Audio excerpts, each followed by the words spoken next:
ಮೊದಲಿಗೆ ಭಾರತ ಮಾತೆಗೆ ನಮಿಸುತ್ತಾ ಸಂಘದ 100 ವರ್ಷ ಶತಮಾನೋತ್ಸವವನ್ನು ಆಚರಿಸಲಾಗುತ್ತಿದೆ. ಆ ಸಂದರ್ಭದಲ್ಲಿ ನಾವು ಆರನಹಳ್ಳಿ, ಅರಸೀಕೆರೆ ತಾಲೂಕು ಆರನಹಳ್ಳಿ ಕಸ್ಬಾದಿಂದ ಏನು ನಾವೆಲ್ಲ ಹಿಂದೂ ನಾವೆಲ್ಲ ಒಂದು ಎಂದು ಒಂದು ಕಾರ್ಯಕ್ರಮವನ್ನು ಆಯೋಜಿಸಲಾಗಿದೆ. ಈ ಕಾರ್ಯಕ್ರಮಕ್ಕೆ ಇಂದು ವಿಎಚ್ಪಿ ಜಿಲ್ಲಾ ಪ್ರಚಾರಕರಾದ ಮಹಿಪತಿ ಅವರು ಆಗಮಿಸುತ್ತಿದ್ದಾರೆ. ಹಾಗೂ ಇಲ್ಲಿ ಆಗಮಿಸಿರ್ತಕ್ಕಂಥ ಎಲ್ಲಾ ನಮ್ಮ ಹಿಂದೂ ಬಂಧು ಬಾಂಧವರಿಗೂ ನಾನು ಸ್ವಾಗತವನ್ನು ಬಯಸುತ್ತಾ, ಈ ಕಾರ್ಯಕ್ರಮದ ಮೂಲ ಉದ್ದೇಶ ನಾವೆಲ್ಲ ಹಿಂದೂ ನಾವೆಲ್ಲ ಒಂದು.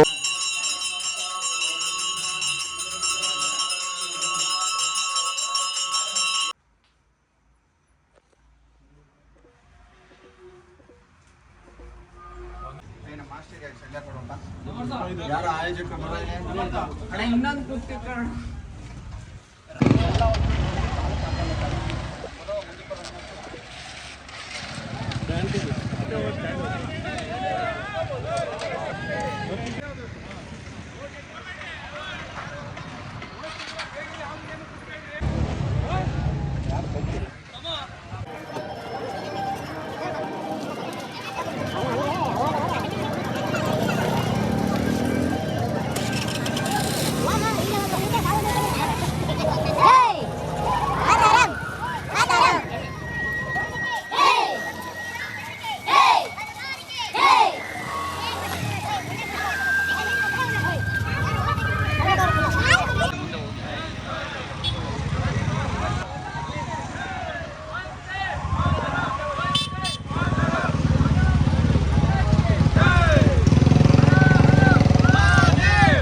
ಹಿಂದೆ ಗಂಟೆ ಇತ್ತದು, ಹಿಂದೆ ಗಂಟನೂ ಇದ್ದಾವೆ.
गणपतिगं मवामये कविं कवीनामभिष्टवस्तवं ज्येष्ठराजं ब्रह्मणां ब्रह्मणस्पतान् शृण्वन्नोतिभिः रतोदरं श्रीमहागणाधिपतये नमः।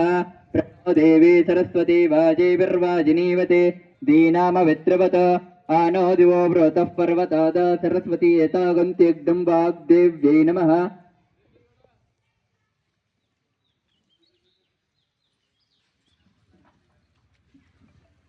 भारत माता के भारत माता के भारत माता के ಅದೇ ರೀತಿ ಈ ವೇದಿಕೆಯ ಮೇಲೆ ಮುಖ್ಯ ಅತಿಥಿಯಾಗಿ ಆಗಮಿಸಿರುವಂತಹ ಸಹೋದರಿ ಸೌಮ್ಯ ಅವರೇ,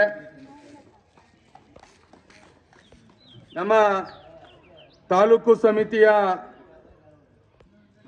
ಅಧ್ಯಕ್ಷರಾಗಿರುವಂತಹ ಸಂಪತ್ತಣ್ಣ ಅವರೇ, ಅದೇ ರೀತಿ ರಾಷ್ಟ್ರೀಯ ಸ್ವಯಂ ಸೇವಕ ಸಂಘದ ಮುಖಂಡರಾಗಿರುವಂತಹ ಅನೇಕ ವರ್ಷಗಳಿಂದ ಸಂಘದ ಕೆಲಸ ಮಾಡ್ಕೊಂಡು ಬರ್ತಾ ಇರುವಂತಹ ಓಂಕಾರಣ್ಣ ಅವರೇ, ಜಾಗರಣ ವೇದಿಕೆಯ ಸಂಚಾಲಕ ಆಗಿರುವ ಲೋಕೇಶ್ ಅವರೇ ಹಾಗೂ ಸಹ ಸಂಚಾಲಕ ಆಗಿರುವ ಮನು ಅವರೇ, ಸಜ್ಜನ ಸಮಾಜ ಬಂಧುಗಳೇ, ಶ್ರದ್ಧೆಯ ತಾಯಿ ತಂಗಿಯರೇ, ರಾಷ್ಟ್ರೀಯ ಸ್ವಯಂ ಸೇವಕ ಸಂಘದ 100ನೇ ವರ್ಷಾಚರಣೆಯ ಸಂದರ್ಭ ಹಿಂದೂ ಸಮಾಜೋತ್ಸವವನ್ನ ಇಡೀ ದೇಶಾದ್ಯಂತ ಆಚರಿಸುವ ಮೂಲಕ ಸಂಘದ 100ನೇ ವರ್ಷದ ವರ್ಷಾಚರಣೆಯನ್ನ ಸಂಭ್ರಮದಿಂದ ಕೇಳಿಸ್ತಿದಲ್ಲ 100ನೇ ವರ್ಷದ ಸಂಭ್ರಮಾಚರಣೆ ಅಲ್ಲ, ಇದು ವಿಶ್ವವನ್ನ ಹಿಂದೂ ರಾಷ್ಟ್ರವನ್ನಾಗಿ ಮಾಡುತ್ತೇವೆಂಬುವ ಸಂಕಲ್ಪ. ವಿಶ್ವವನ್ನ ಹಿಂದೂ ರಾಷ್ಟ್ರವನ್ನಾಗಿ ಮಾಡುತ್ತೇವೆಂಬ ಸಂಕಲ್ಪ. ಯಾಕೆ ಅನೇಕ ಜನ ನನ್ನ ಭಾಷಣನೇನಾದ್ರೂ ನಮ್ಮ ಮುಖ್ಯಮಂತ್ರಿಗಳು ಇವತ್ತಿನ ಆಡಳಿತ ಪಕ್ಷದವ್ರು ಬೇರೆಯವ್ರು ಕೇಳಿಸ್ಕೊಂಡ್ರೆ ಒಂದು ಕ್ವಶನ್ ಕೇಳ್ತಾರೆ, ಯಾಕಪ್ಪ ಹಿಂದೂ ರಾಷ್ಟ್ರ, ಇಡೀ ವಿಶ್ವ ಸೆಕ್ಯುಲರ್ ಆಗಿರ್ಲಿ, ಸೆಕ್ಯುಲರ್ ವಿಶ್ವ ನಿರ್ಮಾಣ ಆಗ್ಲಿ ಅನ್ನುವಂಥ ಮಾತನ್ನ ಅವ್ರು ಹೇಳ್ಬೋದು. ಯಾಕೆ ನಮ್ಮ ಉತ್ತರ ಏನಿರುತ್ತೆ ಅಂತ ಹೇಳಿದ್ರೆ, ಹಿಂದೂ ರಾಷ್ಟ್ರದಲ್ಲಿ ಎಲ್ಲರೂ ಸರಿಸಮಾನರಾಗಿ ಪ್ರೀತಿಯಿಂದ ಅಣ್ಣ ತಮ್ಮಂದರ ರೀತಿ ಬದುಕುವಂತಹ ಅವಕಾಶ, ಬಾಳುವಂತಹ ಅವಕಾಶ, ಬದುಕಿ ಸಾಯುವಂತಹ ಅವಕಾಶವೂ ಕೂಡ ಹಿಂದೂ ರಾಷ್ಟ್ರ ಭಾರತದಲ್ಲಿ ಸಾವಿರಾರು ಲಕ್ಷಾಂತರ ವರ್ಷದಿಂದ ನಡೆದುಕೊಂಡು ಬಂದಿದೆ. ಆದರೆ ಸೆಕ್ಯುಲರ್ ರಾಷ್ಟ್ರ ಆಗಿರ್ಬೋದು, ಜಗತ್ತಿನಲ್ಲಿ ಬೇರೆ ಬೇರೆ ಮತದ ಬಹುಸಂಖ್ಯಾತ ಸಮಾಜವನ್ನು ಹೊಂದಿ ಮತೀಯವಾದಿ ದೇಶ ಆಗಿರ್ಬೋದು, ಆ ದೇಶದ ಪರಿಸ್ಥಿತಿ ಹೇಗಿದೆ? ಉದಾಹರಣೆ ಪಾಕಿಸ್ತಾನದಲ್ಲಿರುವಂತಹ 97% ಎಲ್ಲ ಮುಸಲ್ಮಾನರು. ಹೇಳುವಂಥದ್ದೇನು ಅವರು? ಒಂದೇ ದೇವರು ಒಂದೇ ಹೆಸರು. ಏನು? ಒಂದೇ ದೇವರು ಒಂದೇ ಹೆಸರು ಅಂತ. 96% ಒಂದೇ ದೇವರನ್ನೇ ಪೂಜೆ ಮಾಡ್ತಾರೆ, ಆ ದೇವರಿಗೆ ಒಂದೇ ಹೆಸರಲ್ಲಿ ಕರೀತಾರೆ. ಆದ್ರೆ ಪಾಕಿಸ್ತಾನದಲ್ಲಿ ವರ್ಷಕ್ಕೆ ಎಷ್ಟು ಬಾಂಬ್ ಬ್ಲಾಸ್ಟ್ ಆಗುತ್ತೆ?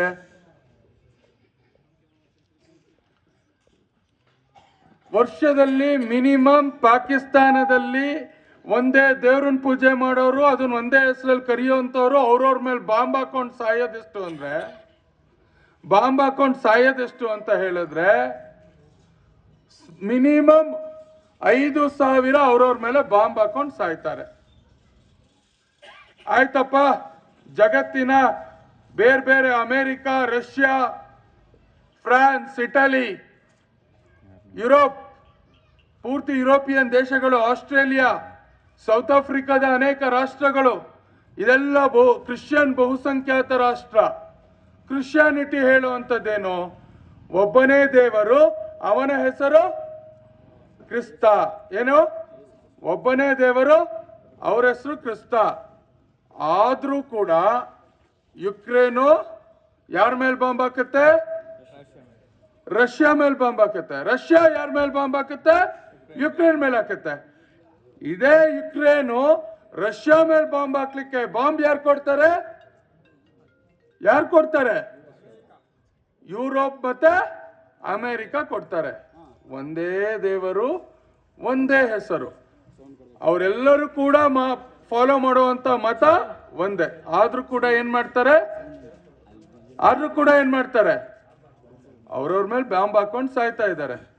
ಆದ್ರೆ ಒಮ್ಮೆ ಯೋಚನೆ ಮಾಡಿ, ಭಾರತ ಹಾರ್ನಹಳ್ಳಿಯಿಂದ ಪಕ್ಕದ ಗ್ರಾಮಕ್ಕೆ ಹೋಗೋ ಅಷ್ಟೊತ್ತಿಗೆ ಗ್ರಾಮ ದೇವತೆ ಬದಲಾಗುತ್ತಲ್ವಾ? ಬೇಡ, ಒಂದ್ 2 ಗ್ರಾಮ ದೂರ ಇರುತ್ತೆ ಅನ್ಕೊಳ್ಳಿ. 3ನೇ ಗ್ರಾಮಕ್ಕೆ ಹೋಗ್ಬೇಕಾರಂತೂ ಗ್ರಾಮ ದೇವತೆ ಬದಲಾಗುತ್ತಾ ಇಲ್ವಾ? ಆಗುತ್ತೋ ಇಲ್ವೋ? ಅರೆ ಹಾರ್ನಹಳ್ಳಿಯ ಜನ ಪಕ್ಕದ ಗ್ರಾಮದ ಮೇಲೆ ಬಾಂಬ್ ಹಾಕಿದ್ದೀರಾ?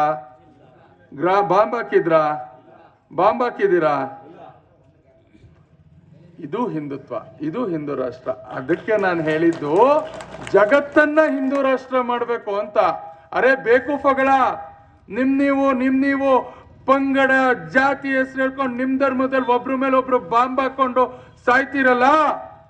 ನಮ್ಮ ಹಿಂದೂ ರಾಷ್ಟ್ರದಲ್ಲಿ, ಹಿಂದೂ ಧರ್ಮದಲ್ಲಿ ಒಬ್ರನ್ನೊಬ್ರ ಮೇಲೆ ಬಾಂಬ್ ಹಾಕೊಂಡು ದೇವ್ರು ಬೇರೆ ಅನ್ನೋ ವಿಚಾರಕ್ಕೆ, ಹೆಸರು ಬೇರೆ ಅನ್ನೋ ವಿಚಾರಕ್ಕೆ, ಬಣ್ಣ ಬೇರೆ ಅನ್ನೋ ವಿಚಾರಕ್ಕೆ, ಜಾತಿ ಬೇರೆ ಅನ್ನೋ ವಿಚಾರಕ್ಕೆ ಯಾರ ಮೇಲೂ ಬಾಂಬ್ ಹಾಕಲ್ಲ.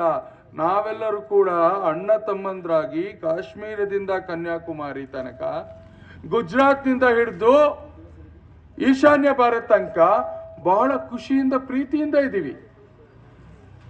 ಆಂಧ್ರದವ್ರು ತೆಲುಗು ಮಾತಾಡ್ತಾರಪ್ಪ, ಕರ್ನಾಟಕದವ್ರು ಕನ್ನಡದ ಮಾತಾಡ್ತಾರೆ. ಈ ಆಂಧ್ರದವ್ರು ಸಹಿಸಬಾರ್ದು ಅಂತ ಹೇಳ್ಬಿಟ್ಟು ಕರ್ನಾಟಕದ ಯಾವತ್ತಾರು ಯುದ್ಧ ಸಾರಿದಾರ? ತಮಿಳ್ನಾಡವ್ರ ಮೇಲೆ ಏನಾದ್ರು ಯುದ್ಧ ಸಾರಿದಾರ? ಚಿಕ್ಕ ಸಂಘರ್ಷ ನನ್ನ ಮನೇಲಿ ನನ್ನ ತಮ್ಮನ ಜೊತೆ ಇರುತ್ತೆ ಡೈಲಿ. ಹಾಗೆ ಮಾತುಗಳಿರ್ಬೋದು, ಆದ್ರೆ ಸಮಾಜವನ್ನ ಒಟ್ಟಿಗೆ ಇಡುವಂತಹ ಒಂದು ಶ್ರೇಷ್ಠವಾದಂತ ಸಿದ್ಧಾಂತ ಯಾವ್ದಾದ್ರು ಜಗತ್ತಿನಲ್ಲಿದ್ರೆ ಅದು ಹಿಂದೂ ಧರ್ಮದಲ್ಲಿ ಮಾತ್ರ, ಬೇರೆ ಯಾವ ಪಂಥದಲ್ಲೂ ಇಲ್ಲ. ಅದಕ್ಕೆ ಜಗತ್ತಿನ ಶ್ರೇಷ್ಠ ಧರ್ಮ ಯಾವುದು? ಯಾವ ಧರ್ಮ? ಜಗತ್ತಿನ ಏಕೈಕ ಧರ್ಮ ಯಾವುದು? ಜಗತ್ತಿನ ಪ್ರಾಚೀನ ಧರ್ಮ ಯಾವುದು? ಪಶು ಪಕ್ಷಿಗಳಲ್ಲಿ, ಕಲ್ಲು ಮಣ್ಣಿನಲ್ಲಿ, ನದಿ ತೊರೆಗಳಲ್ಲಿ, ಸಮುದ್ರದಲ್ಲಿ, ಬೆಟ್ಟ ಗುಡ್ಡಗಳಲ್ಲಿ, ಗಾಳಿಯಲ್ಲಿ, ಬೆಂಕಿಯಲ್ಲಿ, ನೀರಿನಲ್ಲಿ, ಸೌರಮಂಡಲದಲ್ಲಿ, ಸೂರ್ಯನಲ್ಲಿ, ಚಂದ್ರನಲ್ಲಿ, ನಕ್ಷತ್ರ ಪುಂಜಗಳಲ್ಲಿ ದೈವತ್ವವನ್ನ ಕಂಡಂತಹ ಏಕೈಕ ಧರ್ಮ ಯಾವ್ದಾರು ಇತ್ತು ಅಂತ ಹೇಳಿದ್ರೆ ಅದು ಹಿಂದೂ ಧರ್ಮ. ಜಗತ್ತಿನ ಬೇರೆ ಯಾವ ಧರ್ಮವೂ ಆ ರೀತಿ ನೋಡ್ಲಿಲ್ಲ. ಅರೆ ಗೊತ್ತು ರೀ, ನೀರು ಅಂತ ಹೇಳಿದ್ರೆ ವೈಜ್ಞಾನಿಕವಾಗಿ 2 ಹೈಡ್ರೋಜನ್ 1 ಆಕ್ಸಿಜನ್ ಸೇರಿದಾಗ ಅದು ನೀರಾಗುತ್ತೆ. ಆದ್ರೆ ಅದು ವೈಜ್ಞಾನಿಕವಾಗಿ ಹಾಗೂ ಬೇರೆ ದೇಶದ ಮತದ ವಿಚಾರವಾಗಿ ನೀರಷ್ಟೇ. ಆದ್ರೆ ನಮ್ಮ ಧರ್ಮದಲ್ಲಿ ಆ ನೀರಿಲ್ದಲೆ ಮನುಷ್ಯ ಬದುಕಕ್ಕಾಗಲ್ಲ ಅನ್ನೋಂಥದ್ದು ಗೊತ್ತು. ಜಗತ್ತಿನ ಎಲ್ಲ ನಾಗರಿಕತೆಗಳು ಶುರುವಾಗಿದ್ದಲ್ಲಿ ನದಿ ಎಲ್ಲ ರೀತಿತ್ತು, ಅಲ್ಲಿ ಶುರುವಾಯ್ತು. ಸಿಂಧು ನದಿ ನಾಗರಿಕತೆ, ನೈಲ್ ನದಿ ನಾಗರಿಕತೆ, ಮೆಸೊಪೊಟೋಮಿಯನ್ ನಾಗರಿಕತೆ, ಅಮೆರಿಕದ ನಾಗರಿಕತೆ, ಯುರೋಪ್ ದೇಶದ ನಾಗರಿಕತೆಗಳು ಎಲ್ಲಿ ಬೆಳೆದ್ವು? ಎಲ್ಲಿ ನೀರು ಹರಿತಾ ಇತ್ತು ಆ ಜಾಗದಲ್ಲಿ ಶುರುವಾಯ್ತು. ಅದಕ್ಕೆ ನಾವು ನೀರಿಗೆ ಕೊಟ್ವಿ ಏನಂತ ಹೆಸರು? ಗಂಗೈಚ ಯಮುನೈಚ ಇವ ಗೋದಾವರಿ ನರ್ಮದೇ ಸರಸ್ವತಿ ಸಿಂಧು ಕಾವೇರಿ ಜಲಸ್ಮಿತ್ ಸನ್ನಿಧಂ ಕುರು ಅಂತ ಹೇಳಿದ್ವಿ. ಅಂದ್ರೆ ಇಲ್ಲಿ ಏನೇನಿದೆ ಅದೆಲ್ಲ ನೀರು ಕೂಡ ಶ್ರೇಷ್ಠ. ಅದೆಲ್ಲದನ್ನು ಗಂಗೆ ಅಂತ ಕರೆದ್ವಿ, ಮನೇಲಿ ಕಳ್ಸ ಇಟ್ವಿ, ಪೂಜೆ ಮಾಡಿದ್ವಿ, ಒಂದು ಕೃತಜ್ಞತೆ ಭಾವವನ್ನ ಅರ್ಪಿಸಿದ್ವಿ. ಈ ಕೃತಜ್ಞತೆ ಜಗತ್ತಿನಲ್ಲಿ ಬೇರೆ ಯಾವುದೇ ದೇಶದ ಮತ ಪಂಥ ಭಾಷಿಕರಲ್ಲಿ ಇರಲ್ಲ. ಕಾರಣ ಏನು ಅಂದ್ರೆ ಅವರು ಬದುಕಿದೀವಿ, ಹುಟ್ಟಿದೀವಿ, ಬದುಕ್ತೀವಿ, ಸಾಯ್ತೀವಿ ಅನ್ನೋ ಒಂದು ಭಾವನೆ. ಅದು ಹಿಂದೂ ಸಮಾಜದಲ್ಲಿ ಮಾತ್ರ ಸಾಧ್ಯ.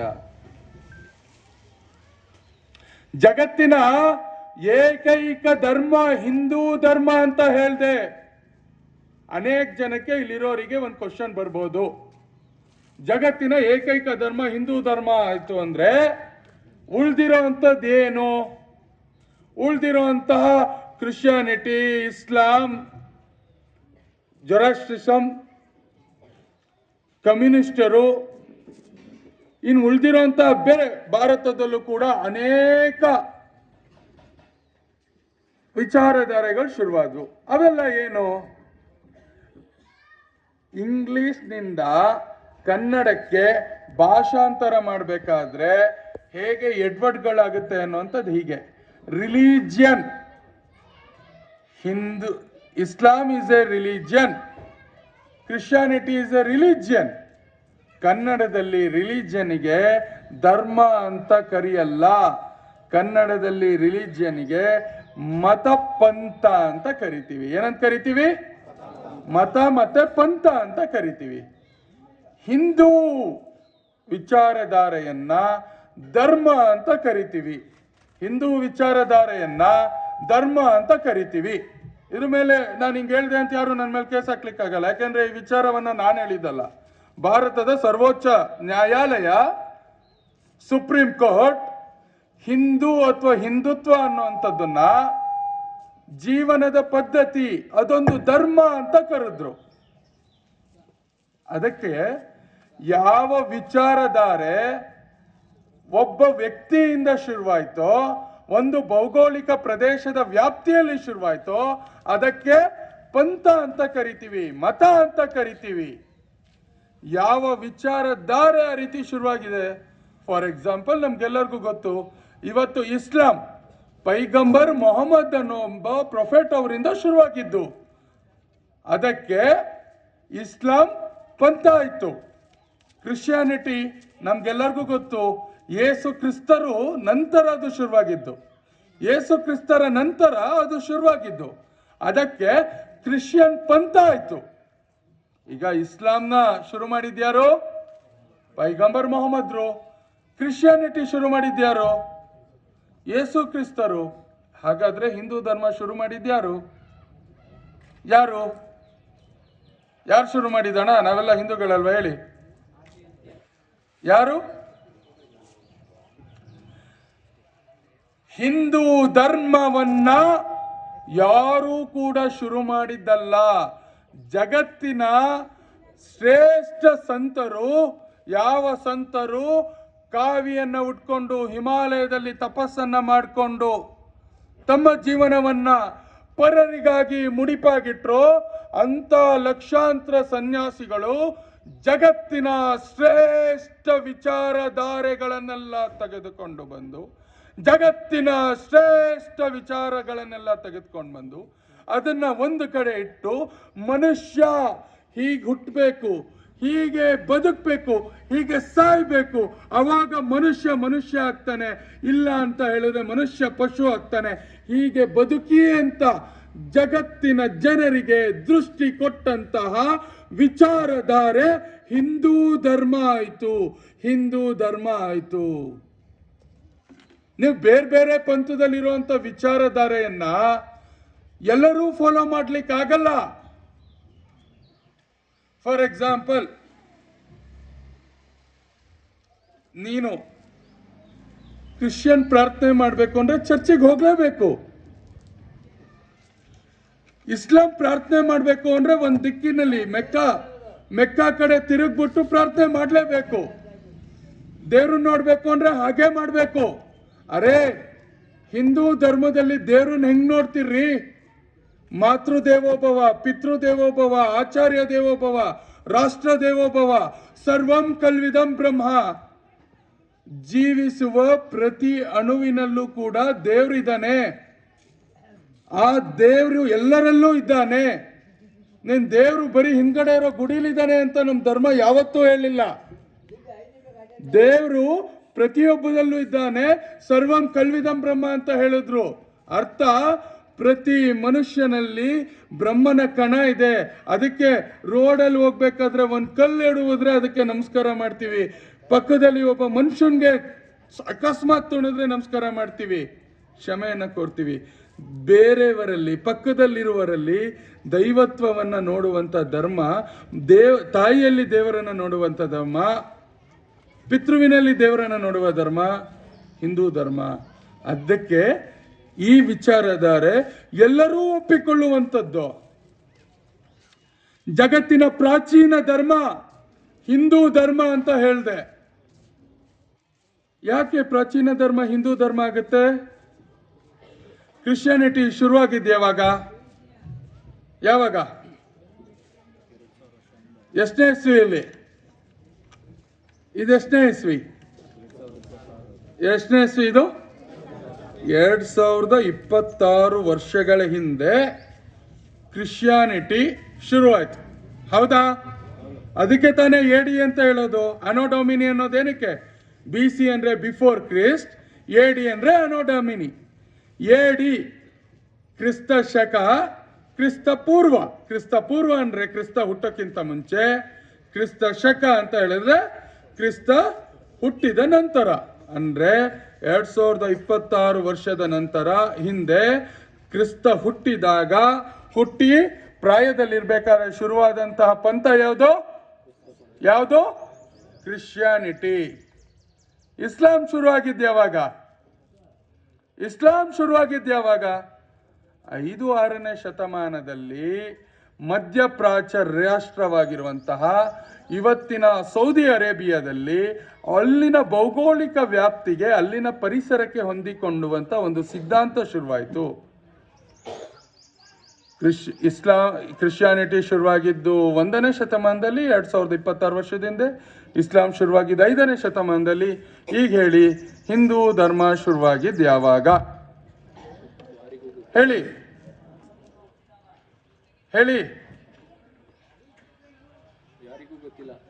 ಕಲಿಯುಗ, ದ್ವಾಪರ ಯುಗ, ತ್ರೇತಾಯುಗ, ಅದ್ರ ಹಿಂದೆ ಒಂದು ಯುಗ ಯಾವುದು? ಸತ್ಯಯುಗ. ಈ 4 ಯುಗಗಳು ಹಿಂದೆನೂ ಕೂಡ ಹಿಂದೂ ಧರ್ಮ ಇದೆ. ಆದರೆ ನಮಗೆ ಕಣ್ಣಿಗೆ ಕಾಣುವಂಥದ್ದು 4 ಯುಗ. ಈ 4 ಯುಗಗಳ ಒಟ್ಟು ಆಯಸ್ಸು ಸುಮಾರು 1.25 ಲಕ್ಷ ವರ್ಷಗಳು.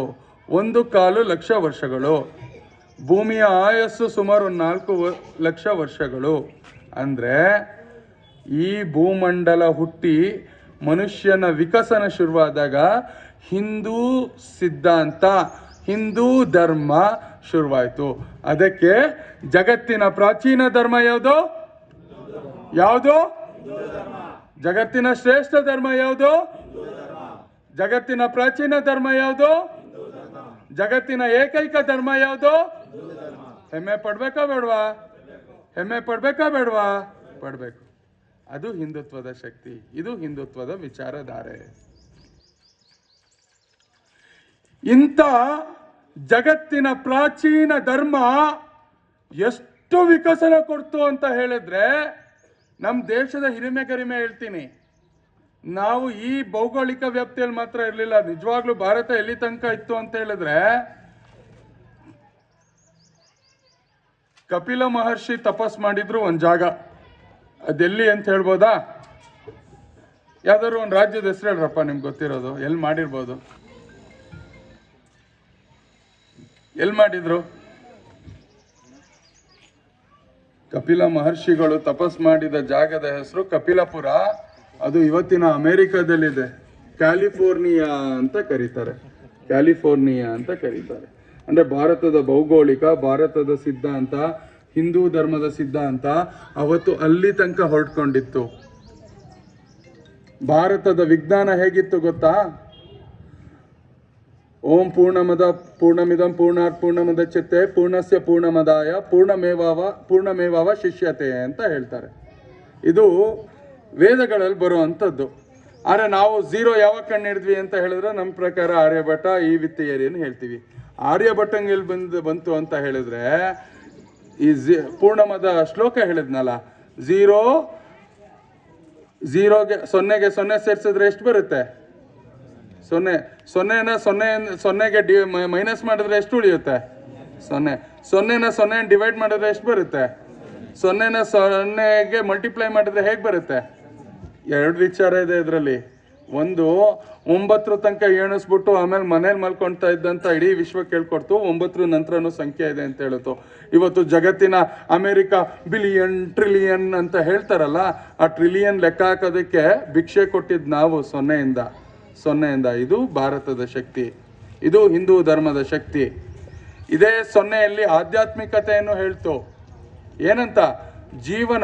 ಎಲ್ಲರ ಜೀವನ ಶೂನ್ಯದ ಕಡೆ ಹೋಗ್ತಾ ಇದೆ. ನಾವೆಲ್ಲರೂ ಶೂನ್ಯದ ಕಡೆನೆ ಹೋಗುವಂಥದ್ದು. ಇವತ್ತು ಈ ಊರಿನಲ್ಲಿ ಅಕಸ್ಮಾತ್ ಬೋರೇಗೌಡರಿದ್ರು 10,000 ಕೋಟಿ ದುಡಿದ್ರು ಅಂತ ಅನ್ಕೊಳ್ಳಿ. 10,000 ಕೋಟಿ ದುಡಿದ್ಮೇಲೆ ಲಾಸ್ಟಿಗೆ ಅವ್ರು ಹೋಗೋದೆಲ್ಲಿಗಣ? ಸಮಾಧಿಗೆ, ಶೂನ್ಯಕ್ಕೆ. ಅವ್ರು ಲಾಸ್ಟಿಗೆ ಸಿಗೋದು ಶೂನ್ಯನೇ. ನನ್ನ ಯಾರೋ ಒಬ್ಬ ಉದ್ಯಮಿ ಆತ್ಮಹತ್ಯೆ ಮಾಡ್ಕೊಂಡ್ರು. ಸುಮಾರು 600-700 ಕೋಟಿ ಆಸ್ತಿ ಇದೆ. ಲಾಸ್ಟಿಗೆ ಏನು ತಗೊಂಡೋದ್ರು?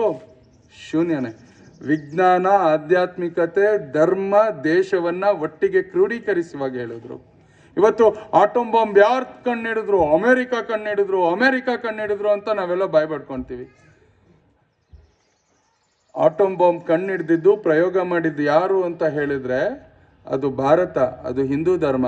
ಅದನ್ನ ಫಸ್ಟ್ ಪ್ರಯೋಗ ಮಾಡಿದ್ದು ಯಾರು ಅಂತ ಹೇಳಿದ್ರೆ ಮಹಾಭಾರತದ ಯುದ್ಧದಲ್ಲಿ ಬ್ರಹ್ಮಾಸ್ತ್ರವನ್ನ ಬಿಡು ಅಂತ ಅರ್ಜುನನಿಗೆ ಕೃಷ್ಣ ಹೇಳ್ತಾನೆ. ಅಂದ್ರೆ ಮಹಾಭಾರತದ ಯುದ್ಧದ ಸಂದರ್ಭದಲ್ಲೇ ನಾವು ಆಟೋಮ್ ಬಾಂಬನ್ನು ಕಂಡಿಡಿದ್ವಿ. ಅರೆ, ಆಟೋಮ್ ಬಾಂಬ್ ಹೆಂಗ್ ಕಂಡಿಡಿದ್ರು? ಅದಕ್ಕೇನಲ್ಲಿ ಲ್ಯಾಬ್ರೇಟರಿ ಇತ್ತ ಅಂತ ಕೇಳಕ್ ಹೋಗ್ಬೇಡಿ. ಇವತ್ತಿನ ಫಾರ್ಮುಲಾ ಏನು ಹೇಳ್ತೀರಲ್ಲ ನೀವು ಕೆಮಿಸ್ಟ್ರಿ, ಫಿಸಿಕ್ಸ್ನಲ್ಲಿ, ಆ ಫಾರ್ಮುಲಾ ಅವತ್ತು ನಮ್ಮ ಧರ್ಮದಲ್ಲಿತ್ತು. ಅದಕ್ಕೆ ಮಂತ್ರ ಅಂತ ಕರಿತಿದ್ರು. ನಾವು ಅನೇಕ ಫಿಲಮ್ಗಳಲ್ಲಿ ನೋಡ್ತೀವಿ. ಹಿಂಗೆ ಬಾಣ ಬಿಡೋಕ್ಕಿಂತ ಮುಂಚೆ ಏನೋ ಒಂದು ಮಂತ್ರ ಹೇಳ್ತಿರ್ತಾರಲ್ಲ, ಅದೇ ಫಾರ್ಮುಲಾ. ಆ ಫಾರ್ಮುಲಾವನ್ನು ಇಟ್ಕೊಂಡು ಯುದ್ಧವನ್ನ ಮಾಡ್ತಾ ಇದ್ರು. ಆಯ್ತು, ಅಟಾಮಿಕ್ ಬಾಂಬ್ ಅವತ್ತು ಕಂಡಿಡಿದ್ಮೇಲೆ ಏನ್ ಮಾಡಿದ್ರು? ಅರೆ, ಅವತ್ತಿನ ನಮ್ಮ ದೇವತೆಗಳಿಗೆ, ಅವತ್ತಿನ ನಮ್ಮ ಹಿರಿಯರಿಗೆ ಗೊತ್ತಿತ್ತು, ಮನುಷ್ಯನ ಮನಸ್ಸು ಮರ್ಕಟ ಇದ್ದಂಗೆ, ಮಂಗನ ರೀತಿ ವರ್ತಿಸುತ್ತೆ. ಯಾರ್ದಾರ ಮೇಲೆ ಕೋಪ ಬಂತು ಅಂತ ಹೇಳಿದ್ರೆ ಬಾಂಬನ್ನು ತೆಗೆದು ಅವನ ಮೇಲೆ ಹಾಕ್ಬಿಡ್ಬೋದು. ಇದು ಮನುಷ್ಯನ ವಿನಾಶಕ್ಕೆ ಕಾರಣ ಆಗ್ಬೋದು ಅಂತ ಹೇಳಿ ಅದನ್ನ ದೂರದ ಒಂದು ರಾಜ್ಯದಲ್ಲಿ, ನಮ್ಮ ಭಾರತದ ಕೆಳಗಡೆ ಇರುವಂತ ಒಂದು ಜಾಗದಲ್ಲಿ ಬಚ್ಚಿಟ್ರು. ಆ ಬಚ್ಚಿಟ್ಟಂತಹ ಪ್ರದೇಶಕ್ಕೆ ಸಂಸ್ಕೃತದಲ್ಲಿ ಅಸ್ತ್ರಾಲಯ ಅಂತ ಕರೆದ್ರು. ಏನಂತ ಕರೆದ್ರು? ಅವತ್ತಿನ ಅಸ್ತ್ರಾಲಯ ಇವತ್ತೇನಾಗಿದೆ? ಇವತ್ತಿನ ಆಸ್ಟ್ರೇಲಿಯಾ, ಅವತ್ತು ಅಸ್ತ್ರಾಲಯ. ಇವತ್ತಿಗೂ ಜಗತ್ತಿಗೆ ಬೇಕಾದಷ್ಟು ಯುರೇನಿಯಂ ಸಿಗೋವಂಥದ್ದು ಆಸ್ಟ್ರೇಲಿಯಾದಲ್ಲಿ. ಅಂದ್ರೆ ಅವತ್ತಿನ ಅಣು ವಿಜ್ಞಾನ ಇಲ್ಲಿತ್ತು. ಹಾಗೆ ನಮ್ಮ ಭಾರತದ ಹಿಂದೂ ಧರ್ಮದ ಹಿರಿಮೆ ಆ ಮಟ್ಟದಲ್ಲಿ ಹರಡ್ಕೊಂಡಿತ್ತು. ಆಯ್ತು, ನಿಜವಾಗಿ ನಮಗ್ ಗೊತ್ತಿರೋ ಅಂತ ಇತಿಹಾಸದಲ್ಲೇ ಭಾರತ ಎಷ್ಟು ಮಟ್ಟದಲ್ಲಿತ್ತು? ಹಿಂದೂ ಧರ್ಮ ಎಲ್ಲಿಂದೆಲ್ಲಿಗಿತ್ತು? ಕಾಶ್ಮೀರದ ಮೇಲಿರುವಂತಹ ತ್ರಿವಿಷ್ಟಪ, ಅಂದ್ರೆ ಇವತ್ತಿನ ಟಿಬೇಟ್ ಇಂದ ಹಿಡಿದು ಕೆಳಗಡೆ ಇರುವಂತಹ ಸ್ವರ್ಣಲಂಕೆ, ಯಾವ ಸ್ವರ್ಣಲಂಕೆಯಲ್ಲಿ ನಿಂತ್ಕೊಂಡು ಜನನೀ ಜನ್ಮಭೂಮಿಶ್ಚ ಸ್ವರ್ಗಾದಪಿ ಗರಿಯೇಸಿ ಅಂತ ಹೇಳಿ ಅದನ್ನ ವಿಭೀಷಣನಿಗೆ ಕೊಟ್ಟು ಅಯೋಧ್ಯೆಗೆ ಬಂದಲ್ಲ, ಆ ಸ್ವರ್ಣಲಂಕೆಯು ಕೂಡ ಹಿಂದೂ ಧರ್ಮದ ಭಾಗ ಆಗಿತ್ತು. ಎಲ್ಲಿತ್ತು ಹಿಂದೂ ಧರ್ಮ? ಇವತ್ತಿನ ತಾಲಿಬಾನಿಗಳು ಆಡಳಿತ ಮಾಡುತ್ತಿರುವ ಗಾಂಧಾರವೂ ಕೂಡ, ಕಂದಹಾರ್ ಅಂತ ಇವತ್ತು ನಾವೇನ್ ಕರಿತೀವಲ್ಲ, ಗಾಂಧಾರ, ಅದೆಸರು ಗಾಂಧಾರಿ. ಪತಿವ್ರತೆ, ಮಹಾಭಾರತದ ಮಹಾಪತಿವ್ರತೆ ತಾಯಿ ಗಾಂಧಾರಿ ಹುಟ್ಟಿದ ನೆಲ ಅಫ್ಘಾನಿಸ್ತಾನ. ಪ್ರಭು ಶ್ರೀರಾಮಚಂದ್ರನ ಮಗ ರಾಮ ಆಳ್ತಾ ಇದ್ದಂತ ಪ್ರದೇಶ ಲವಪುರಿ. ಗಾಂಧಾರ ಕಂದಹಾರ್ ಆಯ್ತು, ಲವಪುರಿ ಲಾಹೋರ್ ಆಯ್ತು. ಯಾವ ಊರಿನಲ್ಲಿ ಅತಿ ಹೆಚ್ಚು ಆಯುಧಗಳನ್ನ ತಯಾರಿಸ್ತಿದ್ರೋ ಪುರುಷಪುರ, ನಮ್ಮಿಂದ ದೂರ ಆಯ್ತು ಪೇಶಾವರ್ ಆಯ್ತು. ಯಾವ ಊರಿನಲ್ಲಿ ನಾವೆಲ್ಲರೂ ಕೂಡ ಎಷ್ಟು ಜನ ಚಾಮುಂಡೇಶ್ವರಿ ದೇವಸ್ಥಾನಕ್ಕೆ ಹೋಗಿದ್ದೀವಿ? ಮೈಸೂರು ಚಾಮುಂಡೇಶ್ವರಿ ದೇವಸ್ಥಾನಕ್ಕೆ ಹೋಗಿಲ್ವಾ ಯಾರು? ಕೈ ಎತ್ತಿ, ನಿದ್ದೆ ಮಾಡ್ತೀರಾ? ಎಲ್ಲರೂ ಹೋಗಿದ್ದೀವಲ್ಲ. ಆ ರೀತಿ ಸತಿಯ ದೇಹ ಛಿದ್ರ ಆದಾಗ ಭಾರತದ 51 ಪ್ರದೇಶಗಳಲ್ಲಿ ತಾಯಿ ಪಾರ್ವತಿಯ ಅಂಗಗಳು ಬಿದ್ವು. ಅದಕ್ಕೆ 51 ಶಕ್ತಿಪೀಠ ಅಂತ ಕರೆದ್ವಿ. ಆ ಶಕ್ತಿಪೀಠದಲ್ಲಿ ಒಂದು ಚಾಮುಂಡೇಶ್ವರಿ. ಅದೇ ರೀತಿ ಬಾಂಗ್ಲಾದೇಶದಲ್ಲಿ 5 ಶಕ್ತಿಪೀಠಗಳಿದೆ. ಹೋಗಕ್ಕೆ ಯಾವ ಹಿಂದೂಗಳು ಇಲ್ಲ. ಕಾರಣ ಏನು ಅಂತ ಹೇಳಿದ್ರೆ 250-300 ವರ್ಷದ ಹಿಂದೆ ಯಾವ ಬಾಂಗ್ಲಾದೇಶ ಭಾರತದ ಭಾಗ ಆಗಿತ್ತು, 1947ರಲ್ಲಿ ಈ ದೇಶದಿಂದ ದೂರ ಆಯಿತು. ಈಗ ಭಾರತ ಇಷ್ಟೆಲ್ಲ ದೊಡ್ಡದಿತ್ತು ಅಂತ ಹೇಳಿದ್ನಲ್ಲ, ಯಾಕೆ ಭಾರತ ಇವತ್ತು ಇಷ್ಟು ಸಣ್ಣ ಆಗಿದೆ? ಅಫ್ಘಾನಿಸ್ತಾನ ಹೋಯ್ತು, ಪಾಕಿಸ್ತಾನ ಹೋಯ್ತು, ಬಾಂಗ್ಲಾದೇಶ ಹೋಯ್ತು, ಶ್ರೀಲಂಕಾ ಹೋಯ್ತು, ಮೈನಮಾರ್ ಹೋಯ್ತು, ನೇಪಾಲ್ ಹೋಯ್ತು, ಟಿಬೆಟ್ ಹೋಯ್ತು, ಬರ್ಮಾ ಹೋಯ್ತು.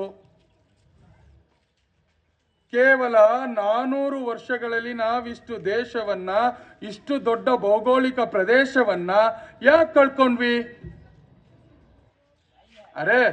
ಹಾರ್ನಹಳ್ಳಿಯಲ್ಲಿ ಸರ್ವೆ ನಂಬರ್ 116/3 ಪಕ್ಕದಲ್ಲಿರುವಂತ 116/4ರಲ್ಲಿ 2 ಗುಂಟೆ ಪಕ್ಕದಿಂದ ನನ್ನ ಅಣ್ಣ ತಮ್ಮ ಆಕ್ರಮಿಸ್ಕೊಂಡ್ರೆ ಕೊಡ್ಲಿ ಹಿಡ್ಕೊಂಡು ಯುದ್ಧ ಮಾಡಿ ಪೊಲೀಸ್ ಸ್ಟೇಷನ್ಗೆ ಹೋಗಿ ಅವ್ರಿಗೆ ಕಂಪ್ಲೇಂಟ್ ಕೊಟ್ಟು ಒಂದ್ಸತಿ ಇವ್ರ ಬೇಲಿ ಕಿತ್ತಾಕೋದು ಹಾಕಿರ್ತಾರೆ, ಕೋರ್ಟಿಂದ ಅಷ್ಟೇ ತರ್ತಾರೆ, ಇವ್ರ ಪಾಪ ಬಂದು ನಿಲ್ಸಿ ಕಿತ್ತಾಕ್ತಾರೆ. ಇನ್ನೊಂದ್ಸತಿ ಅವ್ರ ಮೇಲೆ ಕೋರ್ಟ್ಗೆ ಹೋಗ್ತಾರೆ, ಕಿತ್ತಾಕ್ತಾರೆ. ಹಾಕೋದು ಕಿತ್ತಾಕೋದು ಮಾಡ್ತೀವಿ. ಅರೆ ಭಾರತದ್ದು, ನಿಮ್ದು ಲಕ್ಷಾಂತರ ಎಕರೆ ಜಾಗ ಅನ್ಯರು ಆಕ್ರಮಿಸ್ಕೊಂಡ್ರಲ್ಲ, ಯಾಕೆ ಭಾರತೀಯರು ಮೈ ಮರ್ತ್ಕೊಂಡು ಕೂತ್ಕೊಂಡ್ವಿ? ಇದು ಗಂಭೀರವಾದಂತ ಪ್ರಶ್ನೆ. ಇಷ್ಟು ದೊಡ್ಡ ಇದ್ದಂತ ಭಾರತವನ್ನ ಅನ್ಯರು ಆಕ್ರಮಿಸ್ಕೊಂಡ್ರು. ಬರೀ ಭೂಮಿ ಮಾತ್ರ ಅಲ್ಲ, ಅಲ್ಲಿದ್ದಂತ ಹಿಂದೂಗಳು ಮತಾಂತರ ಆದ್ರು. ಇವತ್ತಿನ ಪರಿಸ್ಥಿತಿ ಏನಾಗಿದೆ ಆ ಪ್ರದೇಶಗಳಲ್ಲಿ ಅನ್ನುವಂಥದ್ದನ್ನ ನಾವೆಲ್ಲರೂ ಇಲ್ಲಿ ಗಂಭೀರವಾಗಿ ಯೋಚನೆ ಮಾಡಬೇಕು.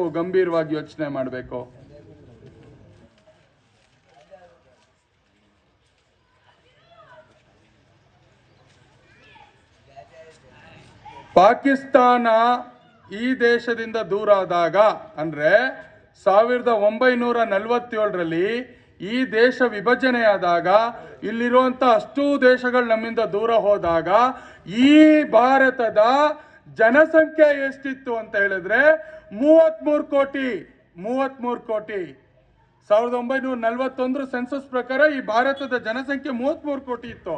ಅದರಲ್ಲಿ 26 ಕೋಟಿ ಹಿಂದೂಗಳಿದ್ರು, 7 ಕೋಟಿ ಮುಸಲ್ಮಾನರಿದ್ರು. ಈ ದೇಶಕ್ಕೆ ಸ್ವತಂತ್ರ ಬಂದಾಗ ನಮ್ಮಲ್ಲಿ ತುಂಬಾ ಚೆನ್ನಾಗಿ ಹೇಳ್ತಾರೆ, ಯಾರು ಸ್ವತಂತ್ರ ತಂದ್ಕೊಟ್ರು ಅಂದ್ರೆ, ಯಾರು ಎದೆ ಮೇಲೆ ರೋಸ್ ಇಟ್ಕೊಂಡ್ರು ಅವ್ರು ಸ್ವತಂತ್ರ ತಂದ್ಕೊಟ್ರು ಅಂತ ಪಾಪ ಮಕ್ಳಿಗೆ ಸುಳ್ಳು ಹೇಳಿ ಇಟ್ರು. ಮಕ್ಕಳು ಪಾಪ ಅದನ್ನ ನಂಬಿ ಇಟ್ರು. ಈ ದೇಶಕ್ಕೆ ಸ್ವತಂತ್ರ ತಂದ್ಕೊಟ್ಟಿದ್ ಯಾರು ಅಂದ್ರೆ ಭಗತ್ ಸಿಂಗ್, ಸುಭಾಷ್ ಚಂದ್ರ ಬೋಸ್, ಡಾಕ್ಟರ್ BR ಅಂಬೇಡ್ಕರ್. ಇವ್ರುಗಳು ಈ ದೇಶಕ್ಕೆ ಸ್ವತಂತ್ರ ತಂದ್ಕೊಟ್ಟಿದ್ರು. ರೋಸ್ ಇಟ್ಕೊಂಡು ಅಧಿಕಾರಕ್ಕೋಸ್ಕರ ಈ ದೇಶವನ್ನು ಹಾಳು ಮಾಡಿದವ್ರನ್ನ ಎಲ್ಲ ಸರ್ಕಾರಿ ಕಚೇರಿಲಿ ಇಟ್ರು. ಅಂಬೇಡ್ಕರ್ ಅವರನ್ನ ಪಾಪ ಇಡೀ ಹಿಂದೂಗಳಿಗೆ ಜೀವಿಸುವ ಹಕ್ಕನ್ನ ತಂದ್ಕೊಟ್ಟ ಅಂಬೇಡ್ಕರ್ ಅನ್ನ ಕುತಂತ್ರದಿಂದ ಒಂದು ಜಾತಿಗೆ ಸೀಮಿತ ಮಾಡುವಂತ ಕೆಲಸವನ್ನ ರೋಸ್ ಇಟ್ಕೊಂಡು ಮಾಡಿದ್ರು. ಇವತ್ತು ಈ ದೇಶ ಏನಾದ್ರೂ ಉಳಿದಿದೆ ಅಂತ ಹೇಳಿದ್ರೆ ಅದು ಡಾಕ್ಟರ್ BR ಅಂಬೇಡ್ಕರ್ ಅವರ ಸಾಮರಸ್ಯ ಮತ್ತೆ ಹಿಂದುತ್ವದ ಪರವಾದಂತ ನೀತಿಯಿಂದ. ಅಂಬೇಡ್ಕರ್ ಅವರು Pakistan and partition of India ಅಂತ ಪುಸ್ತಕದಲ್ಲಿ ಸ್ಪಷ್ಟವಾಗಿ ಬರೀತಾರೆ. ಜಿನ್ನಾ ಹೇಳಿರ್ತಾನೆ, ಮೊಹಮ್ಮದ್ ಅಲಿ ಜಿನ್ನಾ ಪಾಕಿಸ್ತಾನದ ಅಪ್ಪ ಹೇಳ್ತಾನೆ, ಹಿಂದೂಗಳಿಗಾಗಿ ಹಿಂದೂಸ್ತಾನ್, ಮುಸಲ್ಮಾನರಿಗಾಗಿ ಪಾಕಿಸ್ತಾನ್. ಅವತ್ತಿನ ಮುಸ್ಲಿಂ ಲೀಗ್ ಇದೇ ಥಿಯರಿಯನ್ನ ಬ್ರಿಟಿಷರಿಂದ ಇಡುವಂಥದ್ದು. ಈ ದೇಶದಲ್ಲಿ ನಾವು ಅಣ್ಣ ತಮ್ಮಂದ್ರಾಗಿ ಬದುಕಲಿಕ್ಕೆ ಸಾಧ್ಯನೇ ಇಲ್ಲ, ನಮಗೆ ಮುಸಲ್ಮಾನರಿಗಾಗಿ ದೇಶವನ್ನು ಕೊಡಿ ಅಂತ ಕೇಳ್ತಾರೆ. ಬ್ರಿಟಿಷರು, ಕುತಂತ್ರಿಗಳು ಇಷ್ಟು ದೊಡ್ಡ ವಿಶಾಲವಾದಂತಹ ನಮ್ಮೆಲ್ಲರ ಪ್ರೀತಿಯ ಭಾರತವನ್ನ, ತಾಯಿ ಭಾರತೀಯನ ಅಲ್ಲಿ ಅಖಂಡ ಭಾರತ ಇದೆಯಲ್ಲ ಅದನ್ನ ತುಂಡಾಗಿ ಮಾಡಿದ್ರು. ಬಾಂಗ್ಲಾದೇಶ, ಪಾಕಿಸ್ತಾನ ಅಂತ ಒಂದು ರಾಷ್ಟ್ರವನ್ನ ನಿರ್ಮಾಣ ಮಾಡಿದ್ರು. ಅರೆ ಅಂಬೇಡ್ಕರ್ ಅವ್ರು ಹೇಳ್ತಾರೆ ಇಲ್ಲಿರುವಂತಹ ಎಲ್ಲ ಮುಸಲ್ಮಾನರನ್ನ ಪಾಕಿಸ್ತಾನಕ್ಕೆ ಕಳಿಸಿ ಅಲ್ಲಿರುವಂಥ ಎಲ್ಲ ಹಿಂದೂಗಳನ್ನ ಇಲ್ಲಿ ಕರೆಸಿ ಅಂತ Pakistan and partition of India ಅನ್ನುವಂಥ ಪುಸ್ತಕದಲ್ಲಿ ಪುಟದ ಸಂಖ್ಯೆ 321ರಲ್ಲಿ ಸ್ಪಷ್ಟವಾಗಿ ಬರೀತಾರೆ. ಆದ್ರೆ ನೆಹರು ಮತ್ತೆ ಅವ್ರ ಜೊತೆ ಇದ್ದಂತ ಸಂಗಡಿಗರಿಗೆ ಇದಿಷ್ಟ ಆಗಲ್ಲ. ಸಾಮರಸ್ಯವನ್ನು ಹೇಳ್ತಾರೆ. ಅಷ್ಟು ಮಾತ್ರ ಅಲ್ಲ, ವಿಭಜನೆಯ ಸಂದರ್ಭದಲ್ಲಿ ಅವರು ಬರಿಬೇಕಾದ್ರೆ ಅಂಬೇಡ್ಕರರಿಗೆ ಒತ್ತಡವನ್ನ ಹಾಕ್ತಾರೆ.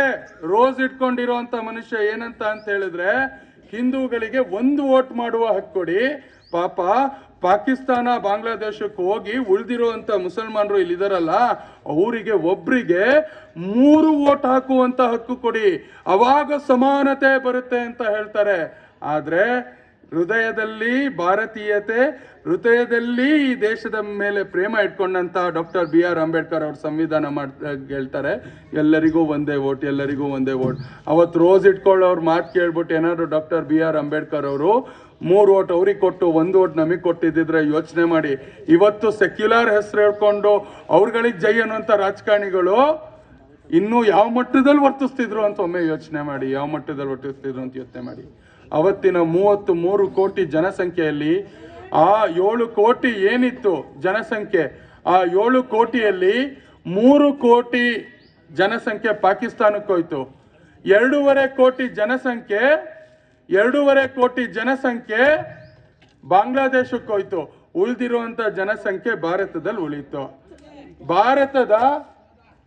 ಭಾರತದ ಹಿಂದೂಗಳ ಜನಸಂಖ್ಯೆ 26 ಕೋಟಿ ಇತ್ತು. ಸ್ವತಂತ್ರ ಬಂದು ಎಷ್ಟು ವರ್ಷ ಆಯ್ತಣ್ಣ? ಎಷ್ಟು ವರ್ಷ ಆಯ್ತು? ಸ್ವತಂತ್ರ ಬಂದು 78-79 ವರ್ಷ ಆಯ್ತು, ಹೌದಾ? ಇವತ್ತು ಭಾರತ ಮತ್ತೆ 2 ಪಾಕಿಸ್ತಾನದ ಜನಸಂಖ್ಯೆಯನ್ನ ಒಟ್ಟಿಗೆ ಹೇಳ್ರಿ, ಎಷ್ಟಿದೆ? 26-27 ಕೋಟಿ ಇದ್ದಂತ ಹಿಂದೂಗಳ ಜನಸಂಖ್ಯೆ ಎಷ್ಟಾಗಿದೆ ನಮ್ಮಲ್ಲಿ ಇವತ್ತು? ಎಷ್ಟಾಗಿದೆ? 110ರಿಂದ 115 ಕೋಟಿಗೆ ಬಂದು ನಾವು ನಿಂತಿದ್ದೀವಿ. ಏನ್ ಹೇಳಿ? 110ರಿಂದ 115ಕ್ಕೆ ಬಂದು ನಿಂತಿದ್ದೀವಿ. ಈಗ 2 ಪಾಕಿಸ್ತಾನ ಮತ್ತೆ ಭಾರತದಲ್ಲಿ ಇದ್ರಲ್ಲ ಅಲ್ಪಸಂಖ್ಯಾತರು, ಅವತ್ತು 7 ಕೋಟಿ ಇದ್ರಲ್ಲ, ಅವ್ರ ಜನಸಂಖ್ಯೆ ಎಷ್ಟಿದೆ 3 ದೇಶಗಳಲ್ಲಿ ಸೇರಿಸಿ? ಎಷ್ಟಿದೆ? 68 ಕೋಟಿಗಳು. 68 ಕೋಟಿ ಜನ ಪಾಕಿಸ್ತಾನ, ಬಾಂಗ್ಲಾದೇಶ ಮತ್ತೆ ಭಾರತದಲ್ಲಿ ಅವ್ರ ಜನಸಂಖ್ಯೆಯನ್ನ ಬೆಳೆಸ್ಕೊಂಡಿದ್ದಾರೆ. ಈಗ ಬರುವಂತ ಪ್ರಶ್ನೆ ಗಂಭೀರವಾದಂತ ಪ್ರಶ್ನೆ. ಮುಂದಿನ 75 ವರ್ಷದ ನಂತರ ನಮ್ಮೆಲ್ಲರ ಪರಿಸ್ಥಿತಿ ಹೇಗಿರುತ್ತೆ? ನಮ್ಮೆಲ್ಲರದು ಅಂತ ಹೇಳಿದ್ರೆ ಈ ದೇಶದ ಪ್ರಧಾನಮಂತ್ರಿಯಿಂದ ಹಿಡಿದು ಅವ್ರ ಕ್ಯಾಬಿನೆಟ್, ಸೈನಿಕರು, ಡಾಕ್ಟ್ರು, ಇಂಜಿನಿಯರು, ಈ ರಾಜ್ಯದ ಮುಖ್ಯಮಂತ್ರಿ ಎಲ್ಲರನ್ನೂ ಸೇರಿಸಿ ನಮ್ಮ ಪರಿಸ್ಥಿತಿ ಹೆಂಗಿರುತ್ತಣ್ಣ? 4.5 ಪಟ್ಟು ಅವತ್ತಿಂದ ಇವತ್ತಿನ ತನಕ ಹೆಚ್ಚಾಗಿದ್ದಂತ ಹಿಂದೂ ಜನಸಂಖ್ಯೆ ಮುಂದಿನ 75 ವರ್ಷದ ನಂತರ ಹೇಗಿರುತ್ತೆ? ಇವತ್ತು 115 ಕೋಟಿ ಇದೀವಲ್ಲ, ಎಷ್ಟಾಗ್ಬೋದು ಇನ್ನು 75 ವರ್ಷದ ನಂತರ? ಯಾರು ಕ್ಯಾಲ್ಕುಲೇಟ್ ಮಾಡಿ ಹೇಳಿ, ಎಷ್ಟಾಗ್ಬೋದು? ನಿದ್ದೆ ಬರ್ತಿದ್ಯಾ? ಮಾತು ನಿಲ್ಲಿಸ್ಲಾ? ಹೇಳಿ, ಎಷ್ಟಾಗುತ್ತೆ ಜನಸಂಖ್ಯೆ? ಏನೋ ಯಾವ 150 ಕೋಟಿ? ಎಲ್ಲಿದೆ? 300. ಆಮೇಲೆ ಇನ್ನೇಳಿ 4 ಪಟ್ಟು ಅಂದ್ರೆ 450, 300, 150 ಅಲ್ವಾ? ನಿಮ್ಮೆಲ್ಲರ ಪ್ರಕಾರ ಅಷ್ಟಾಗುತ್ತೆ. ಓಕೆ, ಇಲ್ಲಿ ಅಲ್ಪಸಂಖ್ಯಾತರು ಅಂತಾರಲ್ಲ, ಅವ್ರ ಜನಸಂಖ್ಯೆ ಎಷ್ಟಾಗುತ್ತಣ್ಣ? 6 ಕೋಟಿ ಇದ್ದವರು 7 ಕೋಟಿ ಇದ್ದವರು 68 ಕೋಟಿ ಆದ್ರು. ಸೊ 10% ಜಾಸ್ತಿ ಆಗಿದ್ದಾರೆ. ಬೇಡ, ಇಂಟು 5 ಮಾಡಿ. 60 ಇಂಟು 5 ಎಷ್ಟಣ್ಣ? ಎಷ್ಟು? 60 ಮಿನಿಮಮ್. ನಾನು ಹೇಳ್ತಿರೋದು 10% ಆಗುತ್ತೆ. ಬೇಡ, ಅರ್ಧ ತೆಗಿಯೋಣ. 300 ಕೋಟಿನಾ? ಈಗ ನಮ್ಮ ಹಿಂದೂಗಳ ಪರಿಸ್ಥಿತಿ ಹೇಳ್ತೀನಿ ಕೇಳಿ. ನಾವಿಬ್ಬರು ನಮಗೆ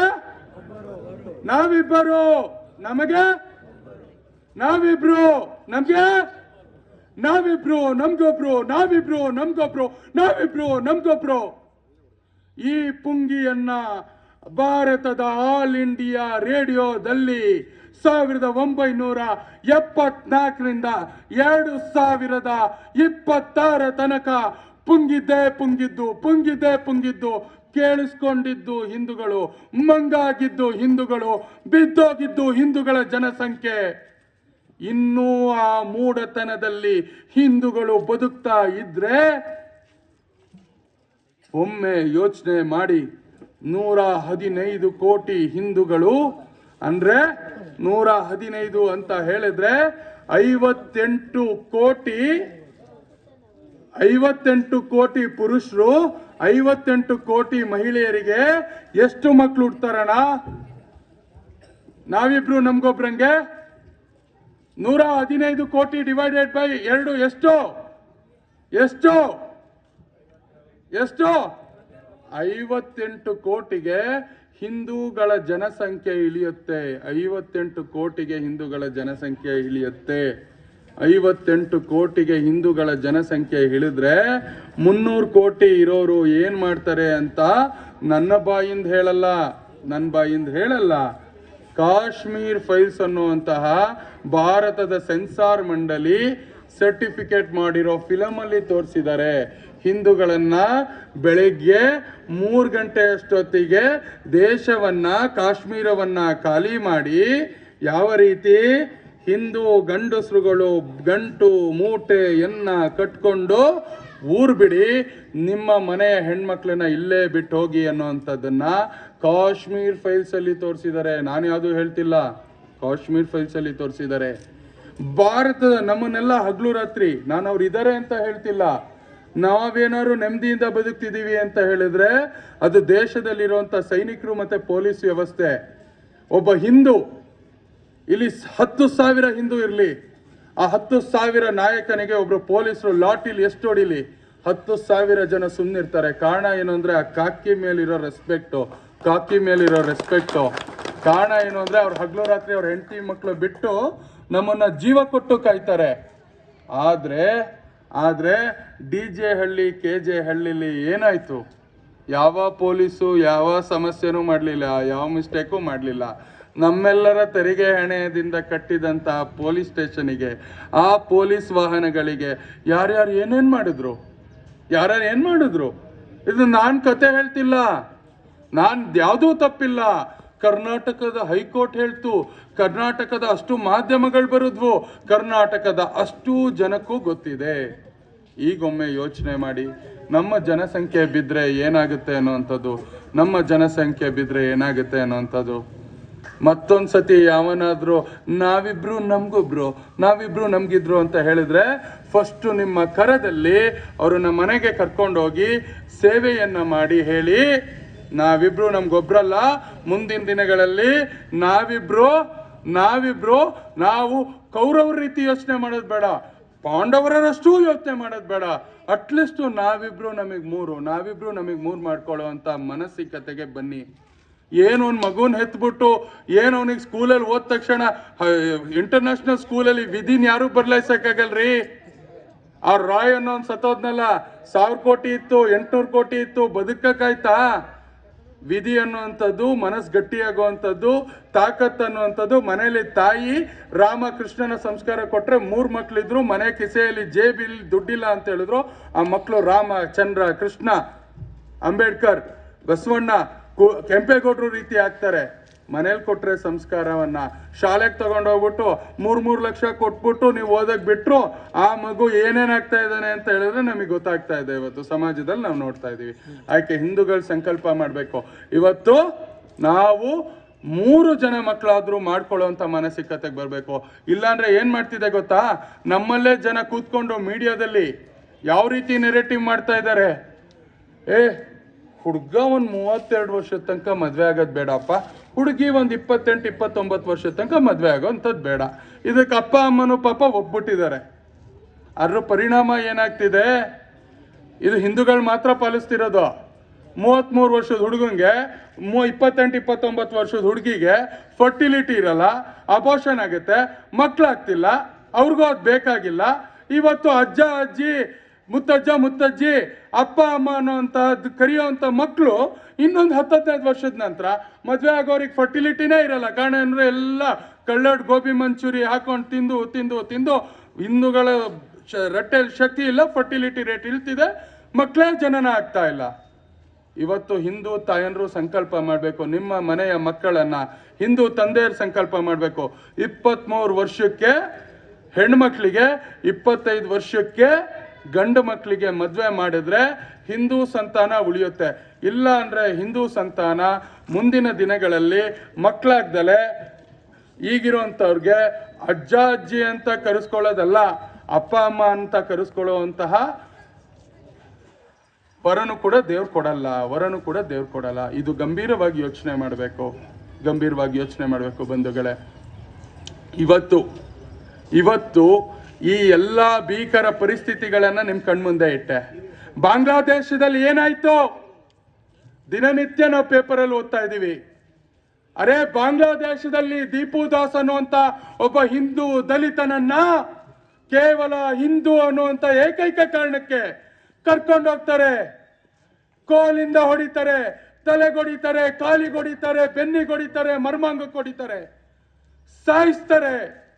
ಸಾಯಿಸಿದ ನಂತರನೂ ವಿಕೃತತೆ ಹೋಗಲ್ವಲ್ಲ, ಮರಕ್ಕೆ ನೇತಾಕ್ತಾರೆ, ಸೀಮೆ ಎಣ್ಣೆ ಸುರಿತಾರೆ, ಬೆಂಕಿಯನ್ನ ಹಚ್ತಾರೆ.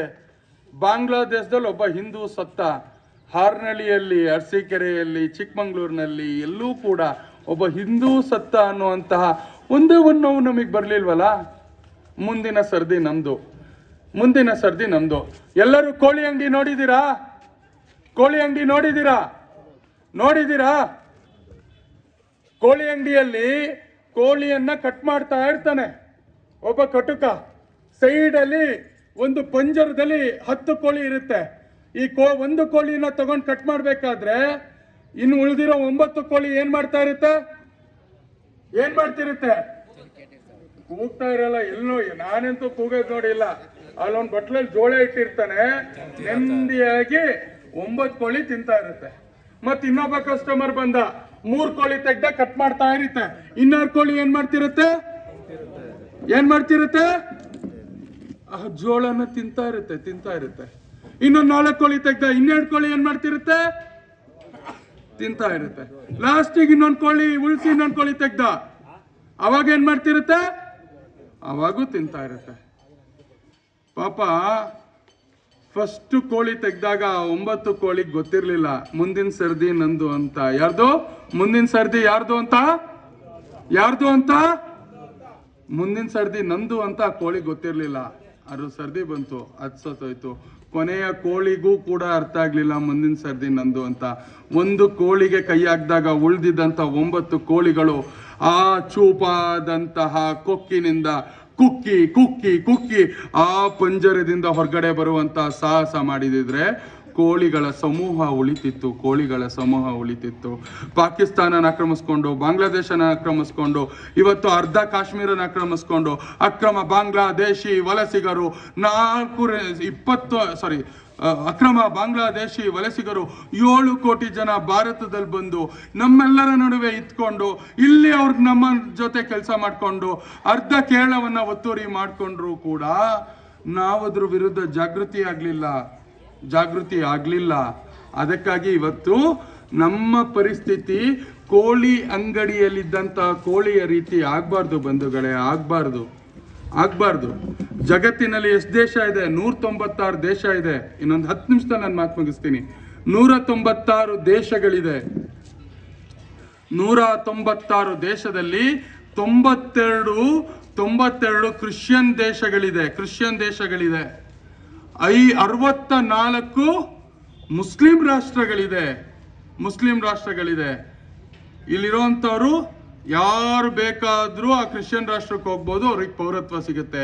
ಇಲ್ಲಿರುವಂತವ್ರು ಹೋಗ್ತಾ ಇದಾರಲ್ಲ, ಕೇರಳದಿಂದ ತುಂಬಾ ಜನ ಹೋಗಿ ಐಸಿಸ್ ಅಂತ ಸೇರಿ ಈ ಭಾರತದ ಮೇಲೆ ಬಾಂಬನ್ನು ಹಾಕುವಂತ ಕೆಲಸ ಮಾಡ್ತಾ ಇದಾರಲ್ಲ ಉಗ್ರಗಾಮಿಗಳು. ಯಾರು ಬೇಕಾದ್ರೂ ನಮ್ಮ ವಿರುದ್ಧ ಯುದ್ಧ ಸಾರುವಂತ ಪಾಕಿಸ್ತಾನ, ಅಫ್ಘಾನಿಸ್ತಾನ, ಬಾಂಗ್ಲಾದೇಶಕ್ಕೆ ಹೋಗ್ಬೋದು, ಇರಾಕಿಗೆ ಹೋಗ್ಬೋದು. ಟ್ರೈನಿಂಗ್ ತಗೊಂಡ್ ಬಂದು ಡಾಕ್ಟರ್ ಪದವಿಯನ್ನ ಇಟ್ಕೊಂಡು ಡೆಲ್ಲಿಯಲ್ಲಿ ಬಾಂಬ್ ಬ್ಲಾಸ್ಟ್ ಮಾಡ್ಬೋದು. ಡಾಕ್ಟರ್ ಪದವಿಯನ್ನ ಇಟ್ಕೊಂಡು ಈಗ ಐಸಿಸ್ ಅನ್ನೋ PFI popular front of India ಅನ್ನುವಂಥ ಒಂದು ಸಂಘಟನೆ ಮೇಲೆ ರಾಷ್ಟ್ರೀಯ ತನಿಖಾ ದಳ, ಕರ್ನಾಟಕ ಪೊಲೀಸ್ ಕರ್ನಾಟಕದ ಜನರನ್ನ ಕಾಯುತ್ತೆ, ಇಲ್ಲಿ ಪ್ರಕರಣವನ್ನ ನೋಡುತ್ತೆ. ಹಾಗೆ ರಾಷ್ಟ್ರೀಯ ತನಿಖಾ ದಳ ಅನ್ನುವಂಥ ಒಂದು ಸೆಂಟ್ರಲ್ ಪೊಲೀಸ್ ಭಯೋತ್ಪಾದಕ ಚಟುವಟಿಕೆಯನ್ನು ಗಮನಿಸುತ್ತೆ.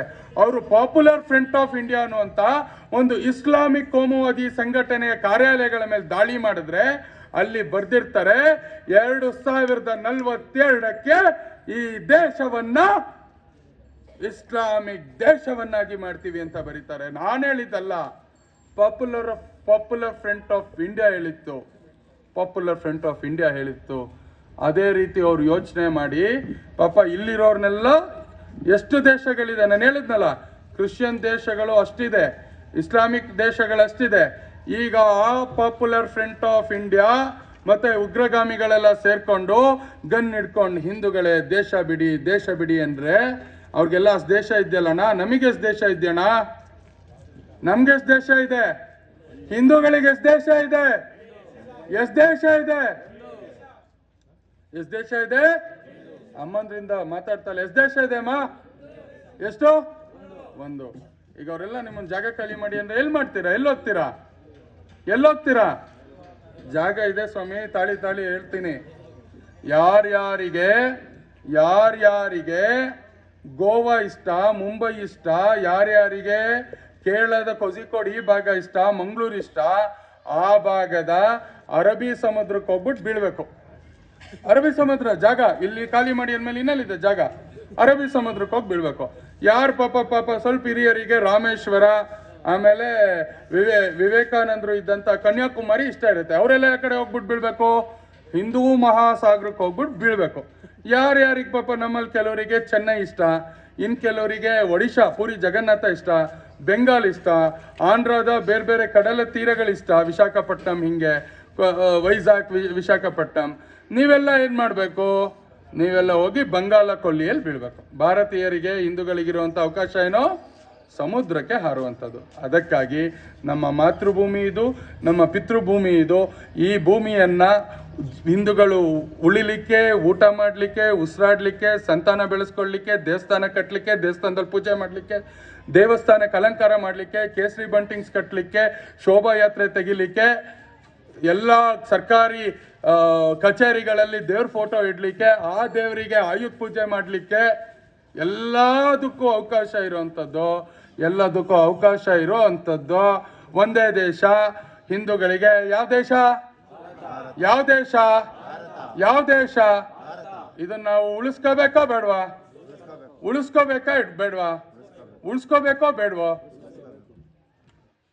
ಉಳಿಸ್ಕೊಳ್ಳಿಕ್ಕೆ ಏನ್ ಬೇಕು?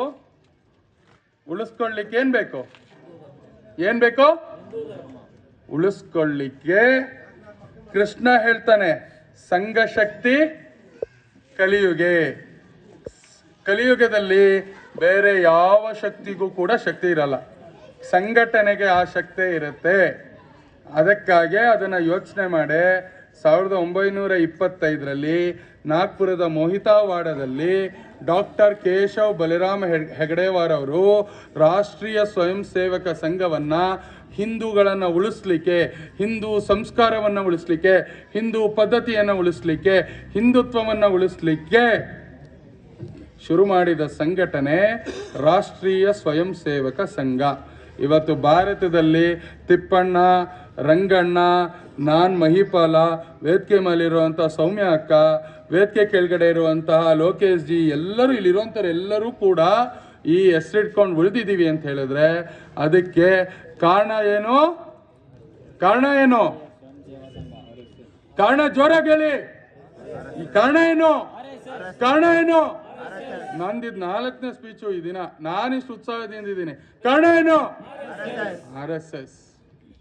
ಅವತ್ತು ಡಾಕ್ಟರ್ ಜಿ RSSನ ಶುರು ಮಾಡಬೇಕಾದ್ರೆ ಆ ಶುರು ಮಾಡಿದಂತಹ ಹೆಗ್ಡೆವಾರ್ ಅವರ ಕ್ವಾಲಿಫಿಕೇಶನ್ ಏನು ಅಂತ ಹೇಳಿದ್ರೆ ಡಾಕ್ಟ್ರು, MBBS ಡಾಕ್ಟ್ರು, ಕಾಂಗ್ರೆಸ್ನ ಅತೀ ದೊಡ್ಡ ಮುಖಂಡರಾಗಿದ್ರು. ಆದರೆ ಅವ್ರ ತಲೆಗೆ ಬಂತು ನಾವು ಇವಾಗೆಲ್ಲ ಹೋರಾಟ ಮಾಡ್ತೀವಪ್ಪ, ಸ್ವತಂತ್ರ ಬಂತು ಅಂತಾನೆ ಇಟ್ಕೊಳ್ಳಿ, ಮುಂದೇನು ಗೊತ್ತಿಲ್ಲ. ಇನ್ಯಾರು ಬಂದು ನಮ್ಮ ಮೇಲೆ ಆಕ್ರಮಣ ಮಾಡ್ಬೋದು. ಯಾಕೆಂದ್ರೆ 800 ವರ್ಷ 650 ವರ್ಷ ಇಸ್ಲಾಂ ನಮ್ಮ ಮೇಲೆ ಆಕ್ರಮಣ ಮಾಡ್ತು. 220 ವರ್ಷ ಯುರೋಪ್, ಇಂಗ್ಲೆಂಡ್, ಪೋರ್ಚುಗೀಸರು ನಮ್ಮ ಮೇಲೆ ಆಕ್ರಮಣ ಮಾಡಿದ್ರು. ಮತ್ಯಾರು ಬರಬಾರ್ದಲ್ವಾ? ಅದಕ್ಕೆ ಹಳ್ಳಿಗಳಲ್ಲಿ, ಮೊಹಲಗಳಲ್ಲಿ, ಮನೆಗಳಲ್ಲಿ ಸಂಘದ ಸಂಸ್ಕಾರ, ಹಿಂದುತ್ವದ ಸಂಸ್ಕಾರ, ಅಮ್ಮನ ಮಡಿಲಲ್ಲಿ ಮಲಗಿದಂತ ಮಗುವಿನ ಕಿವಿಯಲ್ಲಿ ರಾಮ, ಮಗುವಿನ ಕಿವಿಯಲ್ಲಿ ಕೃಷ್ಣ, ಮಗುವಿನ ಕಿವಿಯಲ್ಲಿ ನರಸಿಂಹ, ಮಗುವಿನ ಕಿವಿಯಲ್ಲಿ ಭಗತ್ ಸಿಂಗ್, ಮಗುವಿನ ಕಿವಿಯಲ್ಲಿ ಸುಭಾಷ್ ಚಂದ್ರ ಬೋಸ್, ಮಗುವಿನ ಕಿವಿಯಲ್ಲಿ ಕೆಂಪೇಗೌಡ, ಬಸವಣ್ಣ, ಅಂಬೇಡ್ಕರ್ ಎಲ್ಲರ ವಿಚಾರಧಾರೆಗಳು ಬರಬೇಕು. ಆ ವಿಚಾರಧಾರೆಗಳ ಮೂಲಕ ಮನೆಯಲ್ಲಿ ಒಬ್ಬೊಬ್ಬ ರಾಮ ಹುಟ್ಟಬೇಕು. ಯಾವ ರಾವಣ ಹಿಂದೂ ಸಮಾಜವನ್ನ ಹಾಳು ಮಾಡ್ಲಿಕ್ಕೆ ಬಂದ, ಆ ರೀತಿ ದುಷ್ಟ ಶಕ್ತಿಗಳ ವಿರುದ್ಧ ತೊಡೆತಟ್ಟಿ ನಿಂತ್ಕೊಂಡು ಬೌದ್ಧಿಕವಾಗಿ, ಆಂದೋಲನಾತ್ಮಕವಾಗಿ ಎಲ್ಲ ರೀತಿಯೂ ಹೋರಾಟ ಮಾಡಬೇಕು ಅಂತ ಸಂಸ್ಕಾರವನ್ನು ಕೊಡಬೇಕು ಅಂತ 1925ರಲ್ಲಿ RSS ಶುರುವಾಯಿತು. RSS ರಾಜ್ಯಗಳಿಗೋಯ್ತು, ಜಿಲ್ಲೆಗಳಿಗೋಯ್ತು, ತಾಲೂಕಿಗಳಿಗೋಯ್ತು, ಹಳ್ಳಿಗೆ ಹೋಯ್ತು, ಮಂಡಲಗಳಿಗೆ ಬಂತು. ಇವತ್ತು 100 ವರ್ಷ ಆಯಿತು. ಇವತ್ತು RSS ಗೊತ್ತಿಲ್ಲದೆ ಇರುವಂಥವ್ರು ಯಾರೂ ಇಲ್ಲ. ಪ್ರತಿಯೊಬ್ಬರಿಗೂ RSS ಗೊತ್ತಾಗಿದೆ. RSS ಅಂದರೆ ಏನು ಅಂತ ಗೊತ್ತಿದೆ. RSS ಇಂದ ಏನಾಗ್ತಿದೆ ಅಂತ ಗೊತ್ತಿದೆ. ಆದರೆ ಮುಂದಿನ 100 ವರ್ಷದಲ್ಲಿ RSS ತಿಳ್ಕೊಳ್ಳೋದ್ರ ಜೊತೆಗೆ ನಾನು RSS ಆಗಬೇಕು. ನನ್ನ ಮನೆಯ, ನನ್ನ ಹೆಂಡತಿ, ನನ್ನ ಅಕ್ಕ, ನನ್ನ ತಂಗಿ RSS ಆಗಬೇಕು. ನನ್ನ ಮಗು RSS ಆಗಬೇಕು. ನಮ್ಮೂರಿನಲ್ಲೊಂದು RSS ಶಾಖೆ ಇರಬೇಕು.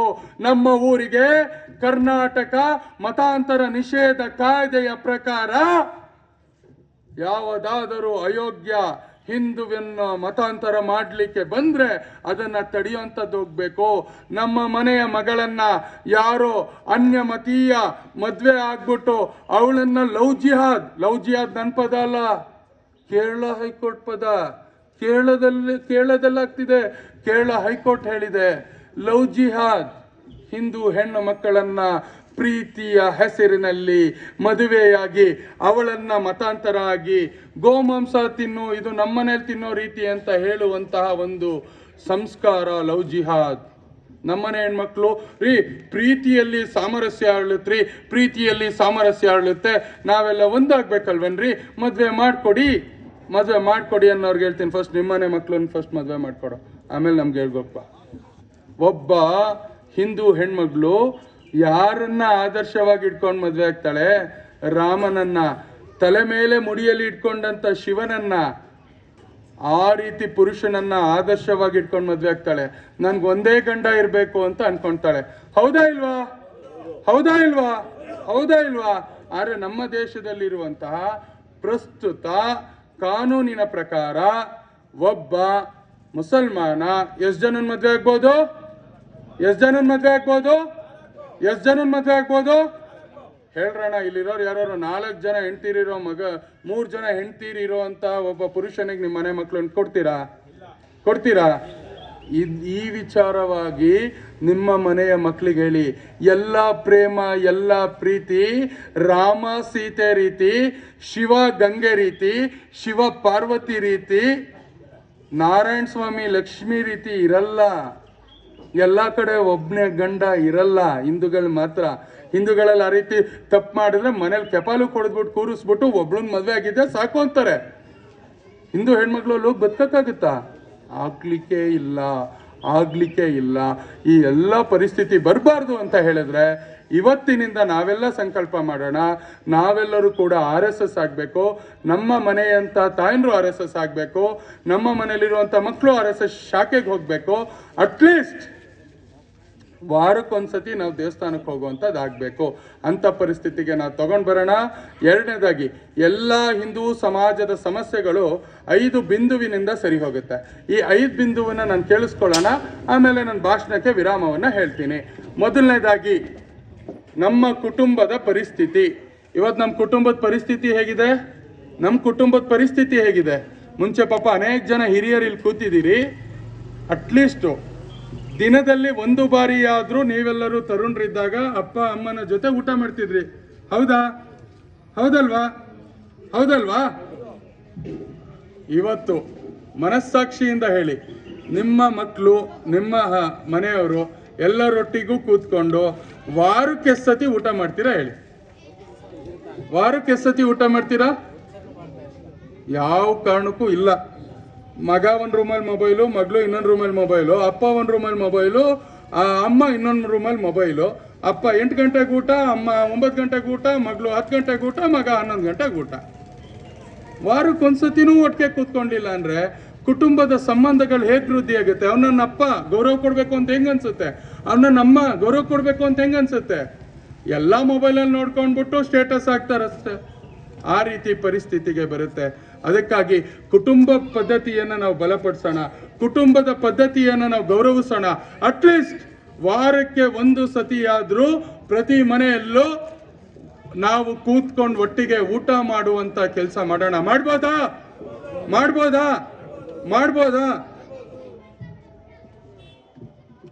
ಅದೇ ರೀತಿ ಎರಡನೇದಾಗಿ ನಾವು ಎಲ್ಲ ಹಬ್ಬವನ್ನ ಒಟ್ಟಿಗೆ ಆಚರಿಸ್ಬೋದಾ? ಖಂಡಿತವಾಗ್ಲು. ಹಿಂದೆ ನನ್ಗೆಂತೂ ಜ್ಞಾಪಕ ಇದೆ, ಇಲ್ಲಿ ಎಷ್ಟು ಜನಕ್ಕೆ ಜ್ಞಾಪಕ ಇದೆಯಲ್ವೋ ಗೊತ್ತಿಂದ ಹೇಳ್ತಿದ್ರು, ಎಲ್ಲ ಕಥೆಯಲ್ಲೂ ಯಾರು ಗೆಲ್ತಿದ್ರು? ಎಲ್ಲ ಕಥೆಯಲ್ಲೂ ಯಾರು ಗೆಲ್ತಿದ್ರು ಅಂತ ಹೇಳಿದ್ರೆ, ಯಾರು ಸತ್ಯನಿಷ್ಠ ಇದ್ದ ಅವನ್ ಗೆಲ್ತಿದ್ರು. ಅರೆ ಇವತ್ತು ಏನಾಗೋಗ್ಬಿಡ್ತಿದೆ, ರಾಮನ್ ಹೆಸರು ಹೇಳ್ಬೇಕಾದ್ರೆ ಏಕಪತ್ನಿ ವ್ರತಸ್ಥ ಹೇಳ್ತಿದ್ರು, ಪಿತೃವಾಕ್ಯ ಪರಿಪಾಲಕ ಅಂತ ಹೇಳ್ತಿದ್ರು. ಆ ಕಥೆಯನ್ನು ಕೇಳ್ತಿದ್ರು. ಅಪ್ಪ ಹೇಳ್ತಾ ಇದ್ದಿದ್ ಮಾತನ್ನ ಮಗ ಮೀರ್ತಿರ್ಲಿಲ್ಲ, ಅಮ್ಮ ಹೇಳ್ತಿದ್ದದ್ ಮೀರ್ತಿರ್ಲಿಲ್ಲ. ಇವತ್ತೇನಾಗ್ಬಿಟ್ಟಿದೆ, ಮನೆಯಲ್ಲಿ ಚಿಕ್ಕ ಮಕ್ಳಿಗೆ ಕತೆ ಹೇಳೋದ್ ನಿಂತಿದೆ. ಏನ್ ನೋಡ್ತಿದಾರೆ ರಾತ್ರಿ 9:30 ಟಿವಿಲಿ? ಏನ್ ನೋಡ್ತಾರೆ? 117 ದಿನ ಏನ್ ನೋಡಿದ್ರಿ ನೀವೆಲ್ಲ? ಏನ್ ನೋಡಿದ್ರಿ? ಅಲ್ಲಿ ಯಾರು ಗೆದ್ರು? ಗಿಲ್ಲಿ. ಯಾವ ಮನೆಯಲ್ಲಿ ಹೇಳಿದ್ನಲ್ಲ, ಶಾಸ್ತ್ರ ತೇಜಸ್ ಇರುವಂತ ರಾಮಂದೋ ಕೃಷ್ಣಂದೋ ಕತೆ ಹೇಳಿ, ನಾನ್ ಹೀಗ್ ಬದುಕ್ಬೇಕು, ಹೀಗೆ ಯುದ್ಧ ಮಾಡ್ಬೇಕು, ಹೀಗೆ ಕಲಿಬೇಕು ಅಂತ ಹೇಳ್ತಿದ್ರು ಅಜ್ಜಿ. ಅದನ್ನ ಮಕ್ಕಳು ಕೇಳ್ತಿದ್ರು. ಈಗ 117 ದಿನ ಗಿಲ್ಲಿಯನ್ನ ನೋಡ್ತಾರೆ. ಗಿಲ್ಲಿ ಹೇಗೆ ಕೂದ್ಲನ್ ಕೆದ್ರಕೊಂಡಿರ್ತಾರೆ, ಹಂಗ್ ನಿಮ್ಮ ಮಕ್ಳು ಕೂದ್ಲು ಕೆದ್ರಕೊಂಡಿರ್ತಾರೆ. ಗಿಲ್ಲಿ ಹೇಗೆ ಬನೀನ್ ಹಾಕೊಂಡ್ಬಿಟ್ಟು ಓಡಾಡ್ತಿರ್ತಾರೆ, ನಿಮ್ಮ ಮಕ್ಳು ಬನೀನ್ ಹಾಕೊಂಡು ಊರು ಓಡಾಡ್ತಾ ಇರ್ತಾರೆ. ಗಿಲ್ಲಿ ಹೇಗೆಲ್ಲ ವರ್ತಿಸ್ತಾನೆ ಗೊತ್ತು. ಗಿಲ್ಲಿ ಒಬ್ಬ ಒಳ್ಳೆ ಹಾಸ್ಯ ನಟ, ನಂಗೂ ಗೌರವ ಇದೆ ಕಲೆ ಬಗ್ಗೆ. ಆದ್ರೆ ನಾವು ನಮ್ಮ ಮಕ್ಳಿಗೆ ಯಾವ್ದನ್ನ ಕಲಿಸ್ಬೇಕು ಅದನ್ನ ಕಲಿಸ್ಲಿಲ್ಲ. ಇಲ್ಲಿರುವಂತ ತಾಯಂದ್ರು ಹೇಳಿ, ನನ್ನ ಮಗ ಗಿಲ್ಲಿ ಆಗ್ಬೇಕು ಅಂತ ಎಷ್ಟು ಜನ ತಾಯಂದ್ರಿಗೆ ಆಸೆ ಇದೆ? ಕೈ ಯಾರಿಗಾರು ಇದೆಯಾ? ಹಾಗೆಲ್ಲ ನಗಾಡ್ಕೊಂಡು ಕೂದ್ಲು ಕೆದ್ರಕೊಂಡು ಓಡಾಡ್ಬೇಕು ಅನ್ನುವಂಥದ್ದು ಇಲ್ಲ ಅಲ್ವಾ? ನಿಮ್ ಮಕ್ಳು ಏನಾಗ್ಬೇಕು ನೀವು ಅದನ್ನ ತೋರಿಸ್ಬೇಕು. ಏನಾಗ್ಬಾರ್ದು ಅದನ್ನೇ ತೋರಿಸಿದ್ರೆ, ರಾತ್ರಿ ಕ್ರೈಮ್ ಸ್ಟೋರಿ ತೋರ್ತೀರಾ, ಗಿಲ್ಲಿನ್ ತೋರಿಸ್ತೀರಾ, ಮಕ್ಳು ಆಗ್ತೀರಾ. ಪೊಲೀಸ್ ಸ್ಟೇಷನ್ ಪಾಪ ಅವ್ರು FIR ಬುಕ್ಗಳೆಲ್ಲ ಖಾಲಿ ಆಗ್ತಿದೆ. ಕಾರಣ ಏನು ಅಂದ್ರೆ ಮಕ್ಳು ಸಂಸ್ಕಾರ ಕಲೀಲಿಲ್ಲ. ಮನೆಯವನೊಬ್ಬ ಹಾಸನದಲ್ಲಿ ಅಯೋಗ್ಯ ಗಾಂಜಾ ಸೇದಿ ಒಂದು ಸ್ನೇಹಿತನ ಕೊಂದು ದರ್ಪದಿಂದ ದೌಲತ್ತಿಂದ ಅದನ್ನ ವಿಡಿಯೋ ಮಾಡ್ತಾನ್ರಿ. ಅದಕ್ಕೆ ಕಾರಣ ಆ ಹುಡುಗ ಅಲ್ಲ. ಕುಟುಂಬ ಪದ್ಧತಿಯನ್ನ ಬಿಟ್ಟು ನಾವು ಅವ್ರವ್ರಿಗೆ ಮೊಬೈಲ್ ಕೊಟ್ಬಿಟ್ಟು ಜೀವಿಸಿದ್ವಲ್ಲ, ಅದಕ್ಕೆ ಆ ಮಕ್ಳಿಗೆ ವಿಕೃತತೆ ಬಂತು. ಸ್ಕೂಲ್ನಲ್ಲಿ ಅದೆಲ್ಲ ಕಲ್ಸ್ಕೊಡಲ್ಲ. ಸ್ಕೂಲಲ್ಲಿ ಹೇಳೋದೇನು, ಡಾಕ್ಟರ್ ಆಗು, ಇಂಜಿನಿಯರ್ ಆಗು, ಏನಾದ್ರೂ ಆಗು, ಮನೆ ಕಟ್ತೀಯಾ, ಆ ಮನೇಲಿ ಸ್ವಲ್ಪ ಸಿಮೆಂಟ್ ಕೊಳ್ಳೆ ಹೊಡಿ, ಶ್ರೀಮಂತ ಆಗು ಅಷ್ಟೇ. ಬಂಧುಗಳೇ, ನಾನು ನಿಜ ಹೇಳ್ತೀನಿ, ನಮ್ಮ ಪ್ರಾಚೀನ ಧರ್ಮಗ್ರಂಥ, ಹಿಂದೂ ಧರ್ಮಗ್ರಂಥ, ಯಾವ ಧರ್ಮಗ್ರಂಥ? ರಾಮಾಯಣ ಮಹಾಭಾರತದಲ್ಲಿ ರಾಮ ಗೆದ್ದೇ ಇಲ್ಲ ರೀ. ರಾಮ ಹೆಂಡತಿನ ಕಳ್ಕೊಂಡ, ರಾಜ್ಯನ್ ಕಳ್ಕೊಂಡ, ಅಪ್ಪನ್ ಕಳ್ಕೊಂಡ, ಇಡೀ ಜೀವನ ಒಬ್ಬನೇ ಇದ್ದ. ಕೊನೆಗೆ ರಾಜ್ಯ ಬಂದ್ರು, ಮತ್ತೆ ಹೆಂಡತಿನ ಕಳ್ಕೊಂಡ, ಮಕ್ಳನ್ ಕಳ್ಕೊಂಡ. ರಾಮ ಸೋತ. ಆದ್ರೆ ರಾಮನ್ ನೀವು ಮನೆಯಲ್ಲೂ ಕೂಡ ಫೋಟೋ ಇಟ್ಕೊಂಡು ಪೂಜೆ ಮಾಡ್ತೀರಿ. ಕಾರಣ ಏನು ಅಂದ್ರೆ, ಈ ಭಾರತದ ನೆಲದ ಮಣ್ಣಿನ ಗುಣ ಏನು ಅಂತ ಹೇಳಿದ್ರೆ, ಗೆಲ್ಲೋನು ಪೂಜೆ ಮಾಡೋದಲ್ಲ ಭಾರತ. ಯಾವರು ನೀತಿಯನ್ನ ಫಾಲೋ ಮಾಡ್ತಾರೆ, ಜೀವನದಲ್ಲಿ ನೀತಿ ಅಳವಡಿಸ್ಕೊಂತಾರೆ, ನೀತಿಗೋಸ್ಕರ ಎಲ್ಲದನ್ನು ಕಳ್ಕೊಂತಾರೆ, ಅವನನ್ನ ಪೂಜೆ ಮಾಡುವಂಥದ್ದು ಭಾರತ. ಅದಕ್ಕೆ ಹರಿಶ್ಚಂದ್ರನನ್ನ ಪೂಜೆ ಮಾಡಿದ್ವಿ, ಕೃಷ್ಣನನ್ನ ಪೂಜೆ ಮಾಡಿದ್ವಿ. ಕೃಷ್ಣ ದನ ಕಾಯ್ದವನು. ಕೃಷ್ಣ ಯಾವ ರಾಜ್ಯದ ರಾಜನೂ ಆಗ್ಲಿಲ್ಲ. ಆದರೆ ಧರ್ಮಕ್ಕೋಸ್ಕರ ಜೀವನವನ್ನು ಮಡಿಪಾಗಿಟ್ಟು ಅದಕ್ಕೆ ಕುಟುಂಬ ಪದ್ಧತಿ ಬಲವಾಗಬೇಕು. ಆ ದೃಷ್ಟಿಯಿಂದ ನಾವೆಲ್ಲ ಬಲ ಮಾಡ್ಕೊಳ್ಳೋಣ. ಎರಡನೇದು ಸಾಮಾಜಿಕ ಸಾಮರಸ್ಯತೆ ಬಂಧುಗಳೇ. ಸಾಮಾಜಿಕ ಸಾಮರಸ್ಯತೆ ಅರೆ ನಮ್ಮ ಸಮಾಜದ ನಮ್ಮ ಜೊತೆ ಇರುವಂತಹ ಹಿಂದೂಗಳನ್ನ ನಾವು ಮನೆಗೆ ಬಿಟ್ಕೊಂಡ್ಲಿಲ್ಲ, ಬಾವಿಗೆ ಬಿಟ್ಕೊಂಡ್ಲಿಲ್ಲ, ಸ್ಮಶಾನಕ್ಕೆ ಬಿಟ್ಕೊಂಡ್ಲಿಲ್ಲ, ನಮ್ಮ ಊರಿನ ದೇವಸ್ಥಾನಕ್ಕೆ ಬಿಟ್ಕೊಂಡ್ಲಿಲ್ಲ. ಇದು ತಪ್ಪಲ್ವೇ? ಅದೇ ಅವನು ಮತಾಂತರ ಆಗ್ಬಿಟ್ಟು ತಿಮ್ಮಣ್ಣ ಅಲೆಕ್ಸಾಂಡರ್ ಆಗಿ ಬಂದ್ರೆ ನಮ್ಮನೆ ಸೋಫಾಗಳ ಮೇಲೆ ಕೂತ್ಕೊಂಡು ಕಾಫಿ ತಿಂಡಿ ಕೊಡ್ತೀರಾ? ತಿಮ್ಮಣ್ಣ ಆಗಿ ನಿಮ್ಮನೆ ಗೇಯ್ದು ತನ್ನ ಜೀವನವನ್ನೇ ಹಾಳು ಮಾಡ್ಕೊಂಡು ನನ್ನ ತಿಮ್ಮಣ್ಣನನ್ನು ನಾವು ಯಾಕೆ ಹೊರಗಡೆ ಇಟ್ವಿ? ಅಲೆಕ್ಸಾಂಡರ್ ಆದಾಗ ಸ್ವೀಕರಿಸುವಂತ ನೀವು ತಿಮ್ಮಣ್ಣನೇ ಸ್ವೀಕರಿಸಿದಿದ್ರೆ ಮತಾಂತರ ಆಗುವಂತ ಹಿಂದೂಗಳು ನಿಲ್ತಾ ಇರ್ಲಿಲ್ವಾ? ಹಿಂದೂ ಈ ದೇವರನ್ನ ಪೂಜೆ ಮಾಡ್ತಿರ್ಲಿಲ್ವಾ? ನಾವುಗಳು ಮಾಡಿದಂತಹ ತಪ್ಪಿಗೆ ಇವತ್ತು ಕೋಟ್ಯಾಂತರ ಜನ ಹಿಂದೂಗಳು ಮತಾಂತರ ಆಗ್ತಾ ಇದ್ದಾರೆ. ಮತಾಂತರ ಇವತ್ತು ಕಷ್ಟದಲ್ಲಿರೋ ಸಮುದಾಯಗಳು ಮಾತ್ರ ಅಲ್ಲ, ಇವತ್ತು ಮುಂದುವರಿದ ಸಮುದಾಯಗಳನ್ನು ಕೂಡ ಮತಾಂತರ ಮಾಡ್ತಾ ಇದ್ದಾರೆ. ನಮ್ಮ ಧರ್ಮದಲ್ಲಿ ಜಾತಿ ಅನ್ನುವಂಥದ್ದು ಇರ್ಲಿಲ್ಲ ಬಂಧುಗಳೇ. ನಮ್ಮ ಮನೆಯಲ್ಲಿ ನಮ್ಮ ಧರ್ಮದಲ್ಲಿ ಮೇಲು ಕೀಳು ಇರಲಿಲ್ಲ. ಕಿತ್ತೂರು ರಾಣಿ ಚೆನ್ನಮ್ಮ ಲಿಂಗಾಯತರು, ಸಂಗೊಳ್ಳಿ ರಾಯಣ್ಣ ಕುರುಬ್ರು. ಕಿತ್ತೂರು ರಾಣಿ ಚೆನ್ನಮ್ಮನ ದತ್ತು ಪುತ್ರನಿಗಾಗಿ ಸಂಗೊಳ್ಳಿ ರಾಯಣ್ಣ ತನ್ನ ಕುತ್ತಿಗೆಯನ್ನ ನೇಣ್ಗಂಬಕ್ಕೆ ಎರೆಸ್ಕೊಳ್ತಾನೆ. ಎಂತ ಮಾತೃಪ್ರೀತಿ! ಆ ಮಾತೃಪ್ರೀತಿ ನಡುವೆ ಜಾತಿ ಬಂತ. ಅದೇ ಸಂಗೊಳ್ಳಿ ರಾಯಣ್ಣನಿಗೆ ಹುಷಾರಿಲ್ಲ, ಅವನು ಸಾಯೋ ಪರಿಸ್ಥಿತಿಯಲ್ಲಿ ಇದ್ದಾನೆ ಅಂತ ಕೇಳಿಸ್ಕೊಂಡು ಕಿತ್ತೂರು ರಾಣಿ ಚೆನ್ನಮ್ಮ ಉಂಗ್ರ ನುಂಗಿ ಸತ್ತೋಗ್ತಾಳೆ. ಜಾತಿ ಬಂತ? ಒಳ್ಳೇದಕ್ಕೆ ಜಾತಿ ಇಲ್ಲ, ರಾಜಕಾರಣಕ್ಕೆ ಜಾತಿ ಇದೆ. ರಾಜಕಾರಣ ದೂರ ಇಡಿ ಧರ್ಮದ ವಿಷಯಕ್ಕೆ. ಇವತ್ ಮೇಲು ಕೀಳು ಮುಂಚೆಯಿಂದನೂ ಇತ್ತು ಅಂತ ಹೇಳ್ತೀವಲ್ಲ. ಚಂದ್ರಗುಪ್ತ ಮೌರ್ಯ ಇದಾರಲ್ಲ, ಇಡೀ ಭಾರತವನ್ನ ಆಳಿದಂತ ಚಕ್ರವರ್ತಿ ಚಂದ್ರಗುಪ್ತ ಮೌರ್ಯ ಕ್ಷೌರಿಕ ಸಮಾಜದವರು ಕಟ್ಟಿಂಗ್ ಮಾಡ್ತಾರಲ್ಲ, ಅವರನ್ನ ಭಾರತದ ಚಕ್ರಾಧಿಪತಿ ಸ್ಥಾನಕ್ಕೆ ಕೂರಿಸಿದ್ಯಾದ್ರು ಅಂತ ಹೇಳಿದ್ರೆ ಆಚಾರ್ಯ ಚಾಣಕ್ಯ ಒಬ್ಬ ಬ್ರಾಹ್ಮಣ. ಅವತ್ತು ಚಾಣಕ್ಯ, ನಾನ್ ಬ್ರಾಹ್ಮಣಪ್ಪ, ನಮ್ ಬ್ರಾಹ್ಮಣರನ್ನ ಕರ್ಕೊಂಡ್ ಬಂದ್ಬಿಟ್ಟು ಇಲ್ಲಿ ಕೂರಿಸ್ಬೇಕು ಅಂತ ಇಟ್ಕೊಂಡಿದ್ರೆ ಇವತ್ತು ಭಾರತ ಆಗ್ತಿರ್ಲಿಲ್ಲ. ಭಾರತ ಪೂರ್ತಿ ಅವತ್ತೇ ಮತಾಂತರ ಆಗುವಂಥದ್ದು. ಚಾಣಕ್ಯ ನೋಡಿದ್ದು ಅವನಲ್ಲಿದ್ದಂಥ ಶಕ್ತಿ, ಅವನಲ್ಲಿದ್ದಂಥ ನೀತಿ, ಅವನಲ್ಲಿದ್ದಂಥ ಧೈರ್ಯ. ಒಳ್ಳೇದಕ್ಕೆ ಜಾತಿ ಬೇಕಾಗಿಲ್ಲ. ಬ್ರಾಹ್ಮಣ ಒಬ್ಬ ಕ್ಷೌರಿಕ ಸಮಾಜದವನು ಇಡೀ ದೇಶವನ್ನ ಉಳಿಸಿದ್ರು. ಇಲ್ಲಿ ಎಷ್ಟು ಜನಕ್ಕೆ ಮದ್ವೆ ಆಗಿದೆ? ಕೈ ಎತ್ತಿ. ಮದ್ವೆ ಆಗಿರೋರು ಕೈ ಎತ್ತಿ. ಮದ್ವೆ ಆಗ್ಬೇಕಾದ್ರೆ ನಕ್ಷತ್ರ ತೋರಿಸ್ತಾರಲ್ಲ, ಯಾವ ನಕ್ಷತ್ರ? ತಾಯಿ ಅರುಂಧತಿ ಯಾವ ಜಾತಿ ಅರುಂಧತಿ? ತಾಯಿ ಅರುಂಧತಿ ಮಾದಿಗ ಸಮಾಜದ ಹೆಣ್ಮಗಳು. ಅರುಂಧತಿ ಗಂಡ ಯಾರು? ವಸಿಷ್ಠರು ಯಾವ ಜಾತಿ?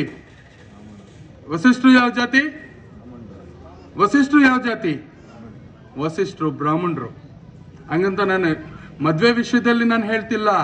ಅರೆ ನಮ್ಮ ಸಮಾಜ ಯಾವತ್ತು ಜಾತಿಯನ್ನ ನೋಡಿಲ್ಲ, ನೀತಿಯನ್ನ ನೋಡಿತ್ತು. ವಸಿಷ್ಠರು ಅರುಂಧತಿಯನ್ನ ಮದ್ವೆ ಆದ್ರು. ಅರುಂಧತಿ ತಾಯಿ ತನ್ನ ಇಡೀ ಜೀವಿತಾವಧಿ ವಸಿಷ್ಠ ಹತ್ರ ಏನೂ ಫಲಾಪೇಕ್ಷೆಯನ್ನ ಕೇಳದೆ ಮಠಕ್ಕೆ, ಆಶ್ರಮಕ್ಕೆ ಬರ್ತಿದ್ದಂತಹ ಸಾವಿರಾರು ಜನಕ್ಕೆ ಅನ್ನ ಮಾಡಿ ಬಡಿಸ್ತಾ ಇದ್ಲು. ಗಂಡ ಹೆಂಡತಿ ಹೇಗಿರ್ಬೇಕು ಅಂತ ಹೇಳಿದ್ರೆ ವಸಿಷ್ಠರು ಅರುಂಧತಿ ರೀತಿ ಇರ್ಬೇಕು ಅಂತ ಹೇಳ್ಬಿಟ್ಟು ಮದುವೆ ಆದಾಗ ಅರುಂಧತಿ ಮತ್ತೆ ವಸಿಷ್ಠರನ್ನ ನಕ್ಷತ್ರದ ರೂಪದಲ್ಲಿ ತೋರಿಸ್ತಾರೆ. ಹೆಂಡತಿ ಹೆಂಗಿರ್ಬೇಕ್ರಿ? ತಾಯಿ ಅರುಂಧತಿ ರೀತಿ ಇರ್ಬೇಕು, ಹಾಗೆ ಬದುಕಮ್ಮ, ನೀನ್ ಹೇಗಿರ್ಬೇಕು? ವಸಿಷ್ಠ ರೀತಿ ಇರ್ಬೇಕು, ಹಾಗೆ ಬದುಕಪ್ಪ ಅಂತ ಹೇಳಿ ಆಕಾಶದಲ್ಲಿ ತೋರಿಸ್ತಾರೆ. ಆದ್ರೆ ಯಾವತ್ತು ಸಮಾಜದ ಮೇಲ್ವರ್ಗದಿಂದ ಹಿಡಿದು ಸಮಾಜದಲ್ಲಿ ಕಷ್ಟ ಇರುವಂತ ವರ್ಗದ ತನಕನೂ ಕೂಡ ಅರುಂಧತಿಯ ನಕ್ಷತ್ರವನ್ನು ತೋರಿಸ್ತಾರೆ. ಅದಕ್ಕಾಗಿ ಬಂಧುಗಳೇ, ಹಿಂದೂ ಧರ್ಮದಲ್ಲಿ ಜಾತೀಯತೆ ಅನ್ನೋದಿರ್ಲಿಲ್ಲ, ಸಾಮರಸ್ಯವನ್ನ ಹಾಳು ಮಾಡ್ತಿರ್ಲಿಲ್ಲ, ಮೇಲು ಕೀಳು ಅನ್ನೋ ಭಾವನೆ ಇರ್ಲಿಲ್ಲ. ಇನ್ಮೇಲಿಂದ ನಾವೆಲ್ಲ ಒಂದ್ ಸಂಕಲ್ಪ ಮಾಡ್ಬೋದಾ? ಸ್ಮಶಾನ, ಬಾವಿ, ದೇವಸ್ಥಾನ ಎಲ್ಲ ಹಿಂದೂಗಳಿಗೆ ಒಂದೇ ಆಗಿರ್ಬೇಕು. ಆ ಸಂಕಲ್ಪವನ್ನ ನಾವು ಮಾಡೋಣ. ಆ ಸಂಕಲ್ಪವನ್ನು ನಾವು ಮಾಡೋಣ. ನೀವು ಆ ಸಂಕಲ್ಪವನ್ನು ಮಾಡಲಿಲ್ಲ ಅಂದರೆ ಭಾರತದ 115ರಿಂದ 118 ಕೋಟಿ ಇರುವಂತಹ ಜನಸಂಖ್ಯೆಯಲ್ಲಿ 40 ಕೋಟಿ ಜನ ಮತಾಂತರ ಆಯಿತು ಅಂತ ಹೇಳಿದ್ರೆ ನೀವು ಮತ್ತೆ ಉಳಿಯುವಂಥದ್ದು 60 ಕೋಟಿ. ನಾವು ನಮ್ಮವರಿಗಾಗಿ ಬದುಕೋಣ. ಶಿವನನ್ನು ಪೂಜಿಸುವ, ರಾಮನನ್ನು ಪೂಜಿಸುವಂಥ ಎಲ್ಲರೂ ಕೂಡ ಹಿಂದೂಗಳು ಅನ್ನುವಂಥ ಭಾವನೆಯಲ್ಲಿ ಬದುಕೋಣ. ಅವಾಗ ಮಾತ್ರ ಸಮಾಜ ಉಳಿಯುತ್ತೆ. ಸ್ವಲ್ಪ ಇನ್ನೂ ಮನಸ್ಸನ್ನ ಮಾಡಿಕೊಂಡು ನಮ್ಮ ಬಂಧುಗಳ ಮನೆಗೆ ಹೋಗಿ ಒಂದು ಹೊತ್ತು ಊಟ ಮಾಡೋಣ. ಆಗಲ್ಲ ಅನ್ನೋರಿಗೆ ನನ್ನ ಪ್ರಶ್ನೆ, ಇದು ನಾನು ಕೇಳಿದ್ದಲ್ಲ, ಮೊನ್ನೆ ಶೃಂಗೇರಿ ಸ್ವಾಮೀಜಿ ಕೇಳಿದ್ದು. ಶೃಂಗೇರಿಯ ಹರಿಹರಪುರ ಮಠದ ಸ್ವಾಮೀಜಿ ಕೇಳಿದ್ರು. ಏನು ಅಂತ ಹೇಳಿದ್ರೆ, ನೀನು ವೇದಿಕೆ ಮೇಲೆ ಕಷ್ಟಪಡುವ ಒಂದು ಸಮಾಜದ ವ್ಯಕ್ತಿ ಅಧ್ಯಕ್ಷತೆ ವಹಿಸಿದ್ರು, ಅವ್ರ ಮನೆಗೆ ಊಟ ಮಾಡಿದ್ದೀರಾ ಅಂತ ಕೇಳಿದ್ರು. ಇಲ್ಲ ಅಂತ ಹೇಳಿದ್ರು.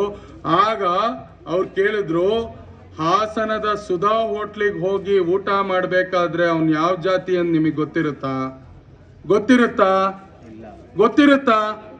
ಅವನು ಸ್ನಾನ ಮಾಡಿದಾನ ಅಂತ ಗೊತ್ತಿರುತ್ತಾ? ಅವನು ಉಗ್ರನ್ ಕ್ಲೀನ್ ಮಾಡ್ಕೊಂಡಿದ್ದಾನೆ ಅಂತ ಗೊತ್ತಿರುತ್ತಾ? ಒಮ್ಮೆ ಯತ್ನ ಮಾಡಿ, ಅವ್ನು ದೋಸೆ ಹೋಗ್ಬೇಕಾದ್ರೆ ಉಗ್ರೆಲ್ಲ ಒಳಗಡೆ ಹೋಗುತ್ತೆ, ಆಗ್ತಾನೆ, ರುಚಿಕರವಾಗಿ ತಿಂತೀರಿ. ಅವಾಗ ನೋಡ್ದಲೇ ಇರೋ ಜಾತಿ ನಮ್ಮೂರಿನಲ್ಲಿ, ನಮ್ಮ ತಾಲೂಕಲ್ಲಿ, ನಮ್ಮ ಜಿಲ್ಲೆಯಲ್ಲಿ ಯಾಕ್ರಿ? ಅದಕ್ಕೆ ಸಾಮಾಜಿಕ ಸಾಮರಸ್ಯವನ್ನ ಬಹಳ ದೊಡ್ಡ ಮಟ್ಟದಲ್ಲಿ ಮಾಡ್ಕೊಳ್ಳೋಣ. ಜಾತಿ ಇಂಪಾರ್ಟೆಂಟ್. ಎಲ್ಲಿ ನಿಮ್ಮ ಮನೆಯ ದೇವಸ್ಥಾನಗಳಲ್ಲಿ ಪೂಜೆ ಮಾಡುವ ವಿಧಿ, ನಿಮ್ಮ ಮನೆಯೊಳಗಡೆ ಆಹಾರದ ಪದ್ಧತಿಯಲ್ಲಿ ಜಾತಿ ಇರಲಿ. ಜಾತಿಯಿಂದ ಹೊರಗಡೆ ಬಂದ ತಕ್ಷಣ ನಾನು ಹಿಂದೂ, ನಾವೆಲ್ಲ ಬಂಧು ಅನ್ನೋಂಥ ಮಾತಾಡೋಣ. ಜೊತೆಗೆ ನಾವು ಪರಿಸರವನ್ನು ಉಳಿಸೋಣ, ಸ್ವದೇಶಿಯನ್ನ ಬಳಸೋಣ. ಅದೇ ರೀತಿ ನಾವು ಸಮಾಜವನ್ನು ಉದ್ಧರಿಸ್ತಾ ಹೋಗೋಣ. ಅವತ್ತು ಭಾರತವಾಗಿ ಉಳಿಯುತ್ತೆ. ನಾವೆಲ್ಲರೂ ಕೂಡ ಇಷ್ಟು ವಿಚಾರಗಳನ್ನ ಅಳವಡಿಸ್ಕೊಂಡ್ರೆ ನಾವು ಮಾಡ್ತಿರೋಂಥ ಹಿಂದೂ ಸಮಾಜೋತ್ಸವ ಸಂದರ್ಭದಲ್ಲಿ ನಾವೆಲ್ಲರೂ ಜಾಗೃತರಾಗ್ತೀವಿ. ಹಿಂದೂ ಸಮಾಜ ಉಳಿಯುತ್ತೆ. ಇಲ್ಲ ಅಂತ ಹೇಳಿದ್ರೆ, ಕೊನೆಯದಾಗಿ ಒಂದು ಚಿಕ್ಕ ವಿಚಾರನ ಹೇಳ್ತೀನಿ. ನಾವೆಲ್ಲ ತುಂಬಾ ದೊಡ್ಡ ಹಬ್ಬ ಮಾಡ್ತೀವಿ. ಯಾವ ಹಬ್ಬ? ಗಣಪತಿ ಬಿಟ್ಟು, ದೀಪಾವಳಿ ಬಿಟ್ಟು, ಹಿರಿಯರಿಗೋಸ್ಕರ. ಯಾವುದು ಪಕ್ಷ? ಏನಕ್ಕೋಸ್ಕರ ಪಕ್ಷ ಮಾಡ್ತೀವಿ? ಏನಕ್ಕೆ ಮಾಡ್ತೀವಿ?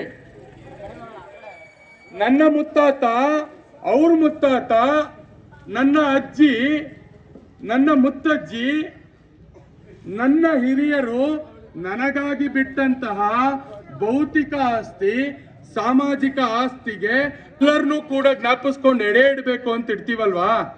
ಭೌತಿಕ ಆಸ್ತಿ ಅಂದ್ರೆ ನಿಮ್ ದೇಹ. ನನ್ನ ದೇಹ ಬಂದಿರೋದು ನನ್ನ ಅಪ್ಪನಿಂದ, ನನ್ನ ಅಪ್ಪಂಗೆ ದೇಹ ಬಂದಿರೋದು ಅವರಪ್ಪನಿಂದ. ಹಾಗೆ ಪಿತೃಗಳಿಂದ ನಮ್ಗೆಲ್ಲರಿಗೂ ದೇಹ ಬಂದಿದೆ. ನಮ್ಮ ಪಿತೃಗಳಿರ್ಲಿಲ್ಲ ಅಂದ್ರೆ ನಮ್ಮ ದೇಹ ಬರ್ತಿರ್ಲಿಲ್ಲ. ನಾನಿರೋ ಮನೆ ಆಸ್ತಿ ನನ್ನ ಪಿತೃಗಳು ಕೊಟ್ಟಂತ ಭಿಕ್ಷೆ. ಅದಕ್ಕಾಗಿ ಅರುಣ. ಸಾಮಾಜಿಕ ಆಸ್ತಿ ಏನು? ಊರಲ್ಲಿ ಗೌಡ್ರೆ, ನಾಯಕ್ರೆ, ಅಣ್ಣ, ಊರಲ್ಲಿ ಗೌರವ, ಇದೆಲ್ಲ ಕೊಟ್ಟಿರುವಂಥದ್ದು ನಮ್ಮ ಮನೆತನಗಳು, ಅವ್ರು ಕೊಟ್ಟಂತ ಸಾಮಾಜಿಕ ಆಸ್ತಿ. ಅನೇಕ ಜನ ನಾವು ಕೂಡ ಸಾಮಾಜಿಕ ಗೌರವನ ಪಡ್ಕೊಂಡಿರ್ತೀವಿ. ಆದ್ರೆ ಅದಕ್ಕಿಂತ ಮುಂಚೆ ನಮ್ಮ ಹಿರಿಯರು ಕೊಟ್ಟೋಗಿರ್ತಾರ. ಭೌತಿಕ ಮತ್ತೆ ಸಾಮಾಜಿಕ ಆಸ್ತಿಯ ಋಣಕ್ಕಾಗಿ ನೀವೆಲ್ಲ ಪಿತೃಪಕ್ಷ ಮಾಡ್ತೀರಾ. ಪಿತೃಪಕ್ಷದಲ್ಲಿ ಎಲ್ಲ ರೀತಿ ಏನೇನ್ ಬೇಕು ಎಲ್ಲ ತಂದು ಇಡ್ತೀರಾ. ಇವತ್ತು ನಾವು ನೂರಾರು ಸಾವಿರಾರು ವರ್ಷಗಳ ಹಿಂದೆ ಇರುವಂತ ಪಿತೃಗಳಿಗೂ ಎಡೆ ಇಡ್ತಾ ಹೋಗ್ತೀವಿ. ಇವತ್ತು ನಾನು ಹೇಳಿದಂತ ಮಾತನ್ನ ಕಿವಿಗೆ ಹಾಕೊಂಡಲ್ಲ. ನಂಗೊಬ್ರು ಹೇಳ್ತಿದ್ರು, ಹಿಂದೂಗಳು ಭಾಷಣ ಕೇಳಿದಾಗ ಫುಲ್ ಖುಷಿ ಆಗ್ತಾರೆ, ರೋಮಗಳೆಲ್ಲ ನಿಲ್ಲುತ್ತೆ. ಮನೆಗೆ ಹೋಗ್ಬಿಟ್ಟು ಊಟ ಮಾಡಿ ಬೆಳಗ್ಗೆ ಸ್ನಾನ ಮಾಡಿದಾಗ ರೋಮ ಮಲ್ಕೊಳ್ಳುತ್ತೆ. ಅವ್ರ ಕೆಲಸವನ್ನ ಮುಂದುವರಿಸ್ತಾರೆ. ಹಿಂದೂ ಸಮಾಜ ಬೀಳುತ್ತೆ. ಬನ್ನಿ ನಾವು ಹಿಂದೂ ಸಮಾಜವನ್ನು ಒಡೆಯೋಣ, ಭಾರತವನ್ನು ಇನ್ನೊಂದು ದೇಶ ಮಾಡೋಣ ಅಂತ ಹೇಳ್ತಿರ್ತಾರೆ ಬೇರೆಯವರು. ಅದಕ್ಕಾಗಿ ನೀವು ಅಕಸ್ಮಾತ್ ಏನಾದ್ರೂ ಇನ್ನ 80 ವರ್ಷದ 90 ಬೇಡ 100 ವರ್ಷದ ನಂತರ ಇಲ್ಲಿರುವಂತಹ 99% ಯಾರು ಬದುಕಿರಲ್ಲ. ಒಪ್ತೀರಾ? ಇನ್ನು 100 ವರ್ಷದ ನಂತರ ಯಾರು ಬದುಕಿರ್ತೀವ? 99% ಬದುಕಿರಲ್ಲ ರೀ. ನಾವು ಹೋದ್ಮೇಲೆ ನಮ್ಮ ಮಕ್ಕಳು, ನಮ್ಮ ಮರಿ ಮೊಮ್ಮಕ್ಕಳು ನಮಗೆ ಪಿತೃ ಪಕ್ಷವನ್ನ, ಪಿತೃ ಋಣವನ್ನ ತೀರಿಸ್ಬೇಕು ಅಂತ ಹೇಳಿದ್ರೆ, ಪಿತೃ ಋಣ ತೀರಿಸ್ಲಿಲ್ಲ ಅಂತ ಹೇಳಿದ್ರೆ ನಮ್ಮ ವೇದಗಳು ಹೇಳೋದೇನ್ ಗೊತ್ತಾ? ಅವನ ಜೀವಮಾನದಲ್ಲಿ ಮತ್ತೆ ಅವನಿಗೆ ಮುಕ್ತಿನೇ ಇಲ್ಲ ಅಂತ. ಮುಕ್ತಿಯನ್ನ ಪಡಿಲಿಕ್ಕೆ ನನ್ನ ಮೊಮ್ಮಗನೋ ಮರಿ ಮೊಮ್ಮಗನೋ ನನಗೆ ಪಿತೃಪಕ್ಷ ಮಾಡಲಿಕ್ಕೆ ಅಟ್ಲೀಸ್ಟ್ ಅವ್ನು ಹಿಂದೂ ಆಗಿ ಉಳ್ದಿರ್ಬೇಕು. ಅದಕ್ಕಾಗೊಮ್ಮೆ ಯೋಚನೆ ಮಾಡಿ. ಕಾಶ್ಮೀರದಲ್ಲೂ ಕೂಡ ಹಂಗೆ ಇದ್ರು. ಕಾಶ್ಮೀರಿ ಪಂಡಿತರು 100 ಎಕರೆ ಜಮೀನು ಮಾಡಿದ್ರು. 100 ಎಕರೆಲಿ ಸೇಬು, 100 ಎಕರೆಲಿ ಕೇಸರಿ ಬೆಳೀತಿದ್ರು. ಕೋಟ್ಯಾಂತರ ರೂಪಾಯಿ ಬಂದ್ಬಿಟ್ಟು ಮನೆ ಬಾಗ್ಲಿಗೆ ಬೀಳೋದು.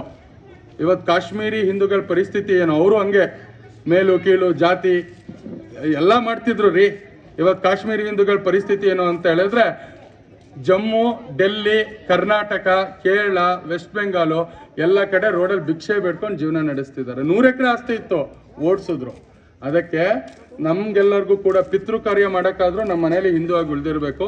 ಆ ಹಿಂದೂ ಆಗಿ ಒಬ್ಬ ವ್ಯಕ್ತಿ ಉಳಿದಿರ್ಬೇಕು ಅಂದರೆ ಹಿಂದೂ ಹಾರ್ನಳ್ಳಿ ಆಗಿರಬೇಕು. ಹಿಂದೂ ಹಾರ್ನಳ್ಳಿ ಇರಬೇಕು ಅಂತ ಹೇಳಿದ್ರೆ ಹಿಂದೂ ಅರಸೀಕೆರೆ ಇರಬೇಕು. ಹಿಂದೂ ಅರಸೀಕೆರೆ ಇರಬೇಕು ಅಂದರೆ ಹಿಂದೂ ಹಾಸನ ಇರಬೇಕು. ಹಿಂದೂ ಹಾಸನ ಇರಬೇಕು ಅಂದರೆ ಹಿಂದೂ ಕರ್ನಾಟಕ ಇರಬೇಕು. ಹಿಂದೂ ಕರ್ನಾಟಕ ಅಂದರೆ ಹಿಂದೂ ಭಾರತ ಇರಬೇಕು. ಆ ಭಾರತವನ್ನು ಹಿಂದೂ ರಾಷ್ಟ್ರವನ್ನಾಗಿ ನಾವು ಮುಂದುವರಿಸುವಂಥ ಸಂಕಲ್ಪವನ್ನು ಮಾಡೋಣ. ಭಾರತ ಮಾತ್ರ ಅಲ್ಲ ಬಂಧುಗಳೇ, ಪಾಕಿಸ್ತಾನದಲ್ಲೂ ಕೂಡ ಕೇಸರಿ ಧ್ವಜ ಹಾರಿಸ್ಬೇಕು, ಬಾಂಗ್ಲಾದೇಶದಲ್ಲೂ ಕೇಸರಿ ಧ್ವಜ ಹಾರಿಸ್ಬೇಕು. ತುಂಬಾ ಜನ ಅನ್ಕೋಬಹುದು ಕೋಮುವಾದಿ, ಅದಕ್ಕೆ ಪಾಕಿಸ್ತಾನ ಬಾಂಗ್ಲಾದೇಶ ಅಂತ ಹೇಳ್ತಿದ್ದಾನೆ ಅಂತ. ನಾನು ಕೋಮುವಾದಿ ಅಲ್ಲ, ನನ್ನ ವಿಶಾಲತೆ, ನನ್ನ ಮನ್ಸು ವಿಶಾಲವಾಗಿದೆ. ಅದಕ್ಕೆ ಹೇಳ್ತೀನಿ, ಟ್ರಂಪ್ನ ವೈಟ್ ಹೌಸ್ ಮುಂದೆನೂ ಕೇಸರಿ ಧ್ವಜ ಹಾರಿಸ್ಬೇಕು, ಯುರೋಪಲ್ಲಿ ಕೇಸರಿ ಧ್ವಜ ಹಾರಿಸ್ಬೇಕು, ಆಸ್ಟ್ರೇಲಿಯಾದಲ್ಲಿ ಹಾರಿಸ್ಬೇಕು. ನಾನು ಹೇಳ್ತಿರೋದು, ನೀವು ಯಾರು ಕೂಡ ನಿಮ್ಮ ದೇವ್ರನ್ನೇ ಪೂಜೆ ಮಾಡಿ. ನಾವೆಲ್ಲ ದೇವ್ರನ್ನು ನಂಬ್ತೀವಿ. 3 ಕೋಟಿ ದೇವ್ರ ಜೊತೆಗೆ ಒಂದು ಅಲ್ಲನ, ಒಂದು ಯೇಸುನ ಸೇರಿಸ್ಕೊಳ್ಳಿಕ್ಕೆ ನಮಗೆ ಯಾರಿಗೂ ಸಮಸ್ಯೆ ಇಲ್ಲ. ಅದೇ ವೈಶಾಲ್ಯತೆ ನಿಮಗೂ ಇರಲಿ. ನಿಮ್ಮ ಒಂದು ದೇವತೆ ಜೊತೆಗೆ ನಮ್ಮ 3 ಕೋಟಿ ದೇವತೆಗಳನ್ನು ಜೋಡಿಸ್ಕೊಳ್ರಿ. ಸಾಮರಸ್ಯದಿಂದ ಬದುಕಿ. ಮಾತೃದೇವೋಭವ, ಪಿತೃದೇವೋಭವ, ಆಚಾರ್ಯ ದೇವೋಭವ, ಭೂಮಿ ಪೂಜೆ, ಗಂಗೆ ಪೂಜೆ ಎಲ್ಲದನ್ನು ಅಳವಡಿಸ್ಕೊಳ್ಳಿ. ನೀವು ನಿಮ್ಮ ಧರ್ಮದಲ್ಲೇ ಇದ್ದು ಈ ವಿಶಾಲವಾದಂತಹ ಪುಣ್ಯ ಸ್ಮರಣಿ ಧರ್ಮವನ್ನು ನಾವೆಲ್ಲರೂ ಕೂಡ ಅಳವಡಿಸ್ಕೊಳ್ಳೋಣ. ಇಡೀ ವಸುದೈವ ಕುಟುಂಬಕಂ ಅಂತ ಹೇಳ್ತಾರೆ, ಅಂದರೆ ಇಡೀ ವಿಶ್ವವೇ ಕುಟುಂಬ. ಆ ರೀತಿ ಬದುಕಬೇಕು ಅಂತ ಹೇಳಿದ್ರೆ, ಕೊನೆಯದಾಗಿ ಒಂದು ವಿಚಾರ, ಮೊನ್ನೆ ಯುರೋಪ್ದು ಟ್ರೇಡ್ ಅಗ್ರಿಮೆಂಟ್ ಆಗ್ಬೇಕಾದ್ರೆ ಅವಳು ತುಂಬಾ ಹೇಳಿದ್ಲು, ಭಾರತ ಬಲಿಷ್ಠ ಆಯ್ತು ಅಂದ್ರೆ ವಿಶ್ವ ಸುಂದರವಾಗಿರುತ್ತೆ ಅಂತ. ಇದನ್ನ ಹೇಳಿದ್ದು ಯಾವುದೋ RSS ನ ಕೋಮುವಾದಿ ಅಲ್ಲ, ಇದನ್ನ ಹೇಳಿದ್ದು ಯುರೋಪಿಯನ್ ಯೂನಿಯನ್ನ ಅಧ್ಯಕ್ಷೆ, ಒಂದು ಹೆಣ್ಮಗಳು, ಕ್ರಿಶ್ಚಿಯಾನಿಟಿಗೆ ಸೇರಿದವರು. ಭಾರತ ಸಮೃದ್ಧಿ ಆಯ್ತು ಅಂದ್ರೆ ವಿಶ್ವ ಸಮೃದ್ಧಿ ಆಗುತ್ತೆ ಅಂತ ಸಮೃದ್ಧ ಭಾರತವನ್ನ ಇಲ್ಲಿರುವಂತ ಪೀಳಿಗೆ, ತಾಯಂದ್ರು, ಪುರುಷರು ಕಟ್ಟಿ ವಿಶ್ವವನ್ನ ಸಮೃದ್ಧಿಯಾಗಿ ಮಾಡೋಣ. ಅದಕ್ಕಾಗಿ ನಾವೆಲ್ಲರೂ ಸಂಕಲ್ಪ ಮಾಡೋಣ. ತಾಯಂದ್ರು ಮತ್ತೊಂದ್ಸತಿ ಕುಟುಂಬದ ವ್ಯವಸ್ಥೆ ಬಗ್ಗೆ ನೋಡಿ, ಪುರುಷರು ಮತ್ತೊಂದ್ಸತಿ ನಿಮ್ಮ ಮಕ್ಕಳನ್ನ RSS ಶಾಖೆ ಕಳಿಸಿ, ಯುವಕರು ಮತ್ತೊಂದ್ಸತಿ ಸಂಕಲ್ಪ ಮಾಡಿ ಸೈನಿಕ್ ಸೇರಿ, ಪೊಲೀಸಿಗೆ ಸೇರಿ, ಜೊತೆಗೆ RSSಗೆ ಸೇರ್ಕೊಂಡು, ವಿಶ್ವ ಹಿಂದೂ ಪರಿಷತ್ ಬಜರಂಗ ದಳಕ್ಕೆ ಸೇರ್ಕೊಂಡು ಸಮಾಜವನ್ನು ಕಟ್ಟಿ ಜನ್ಮಗಳು ಬಹುವೆಂದು ಕುವೆಂಪು ಹೇಳಿರೋದು, ಜನ್ಮಗಳು ಬಹುವೆಂದು ಆತ್ಮವಚ್ಯುತವೊಂದು. ಜನ್ಮಗಳು ಬಹು, ಹಿಂದೂ ಮಾತ್ರ ಪುನರ್ಜನ್ಮದಲ್ಲಿ ನಂಬಿಕೆ ಮಾಡ್ತಾನೆ. ಅದಕ್ಕೆ ಜನ್ಮಗಳು ಬಹುವೆಂದು ಆತ್ಮವಚ್ಯುತವೊಂದು, ಆತ್ಮಕ್ಕೆ ಸಾವಿಲ್ಲ. ಜನ್ಮಗಳು ಬಹುವೆಂದು ಆತ್ಮವಚ್ಯುತವೆಂದು, ಭಾರತಿಗೆ ಜಯವೆಂದು ನಡೆ ಮುಂದೆ ನುಗ್ಗಿ ನಡೆ ಮುಂದೆ, ಜಗ್ಗದೆಯೇ ಕುಗ್ಗದೆ ಹಿಗ್ಗಿ ನಡೆ ಮುಂದೆ. ಭಾರತ್ ಮಾತಾ ಕಿ ಜೈ ಶ್ರೀರಾಮ್, ಜೈ ಶ್ರೀರಾಮ್. ಜೋರ ಕೈ ಎತ್ತಿ ಒಂದು ಸ್ಲೋಗನ್ ಹೇಳಿ, ಘೋಷಣೆ ಹೇಳಿ. ಇದನ್ನ ಕಿತ್ತೂರು ರಾಣಿ ಚೆನ್ನಮ್ಮನಿಂದ ಹಿಡಿದು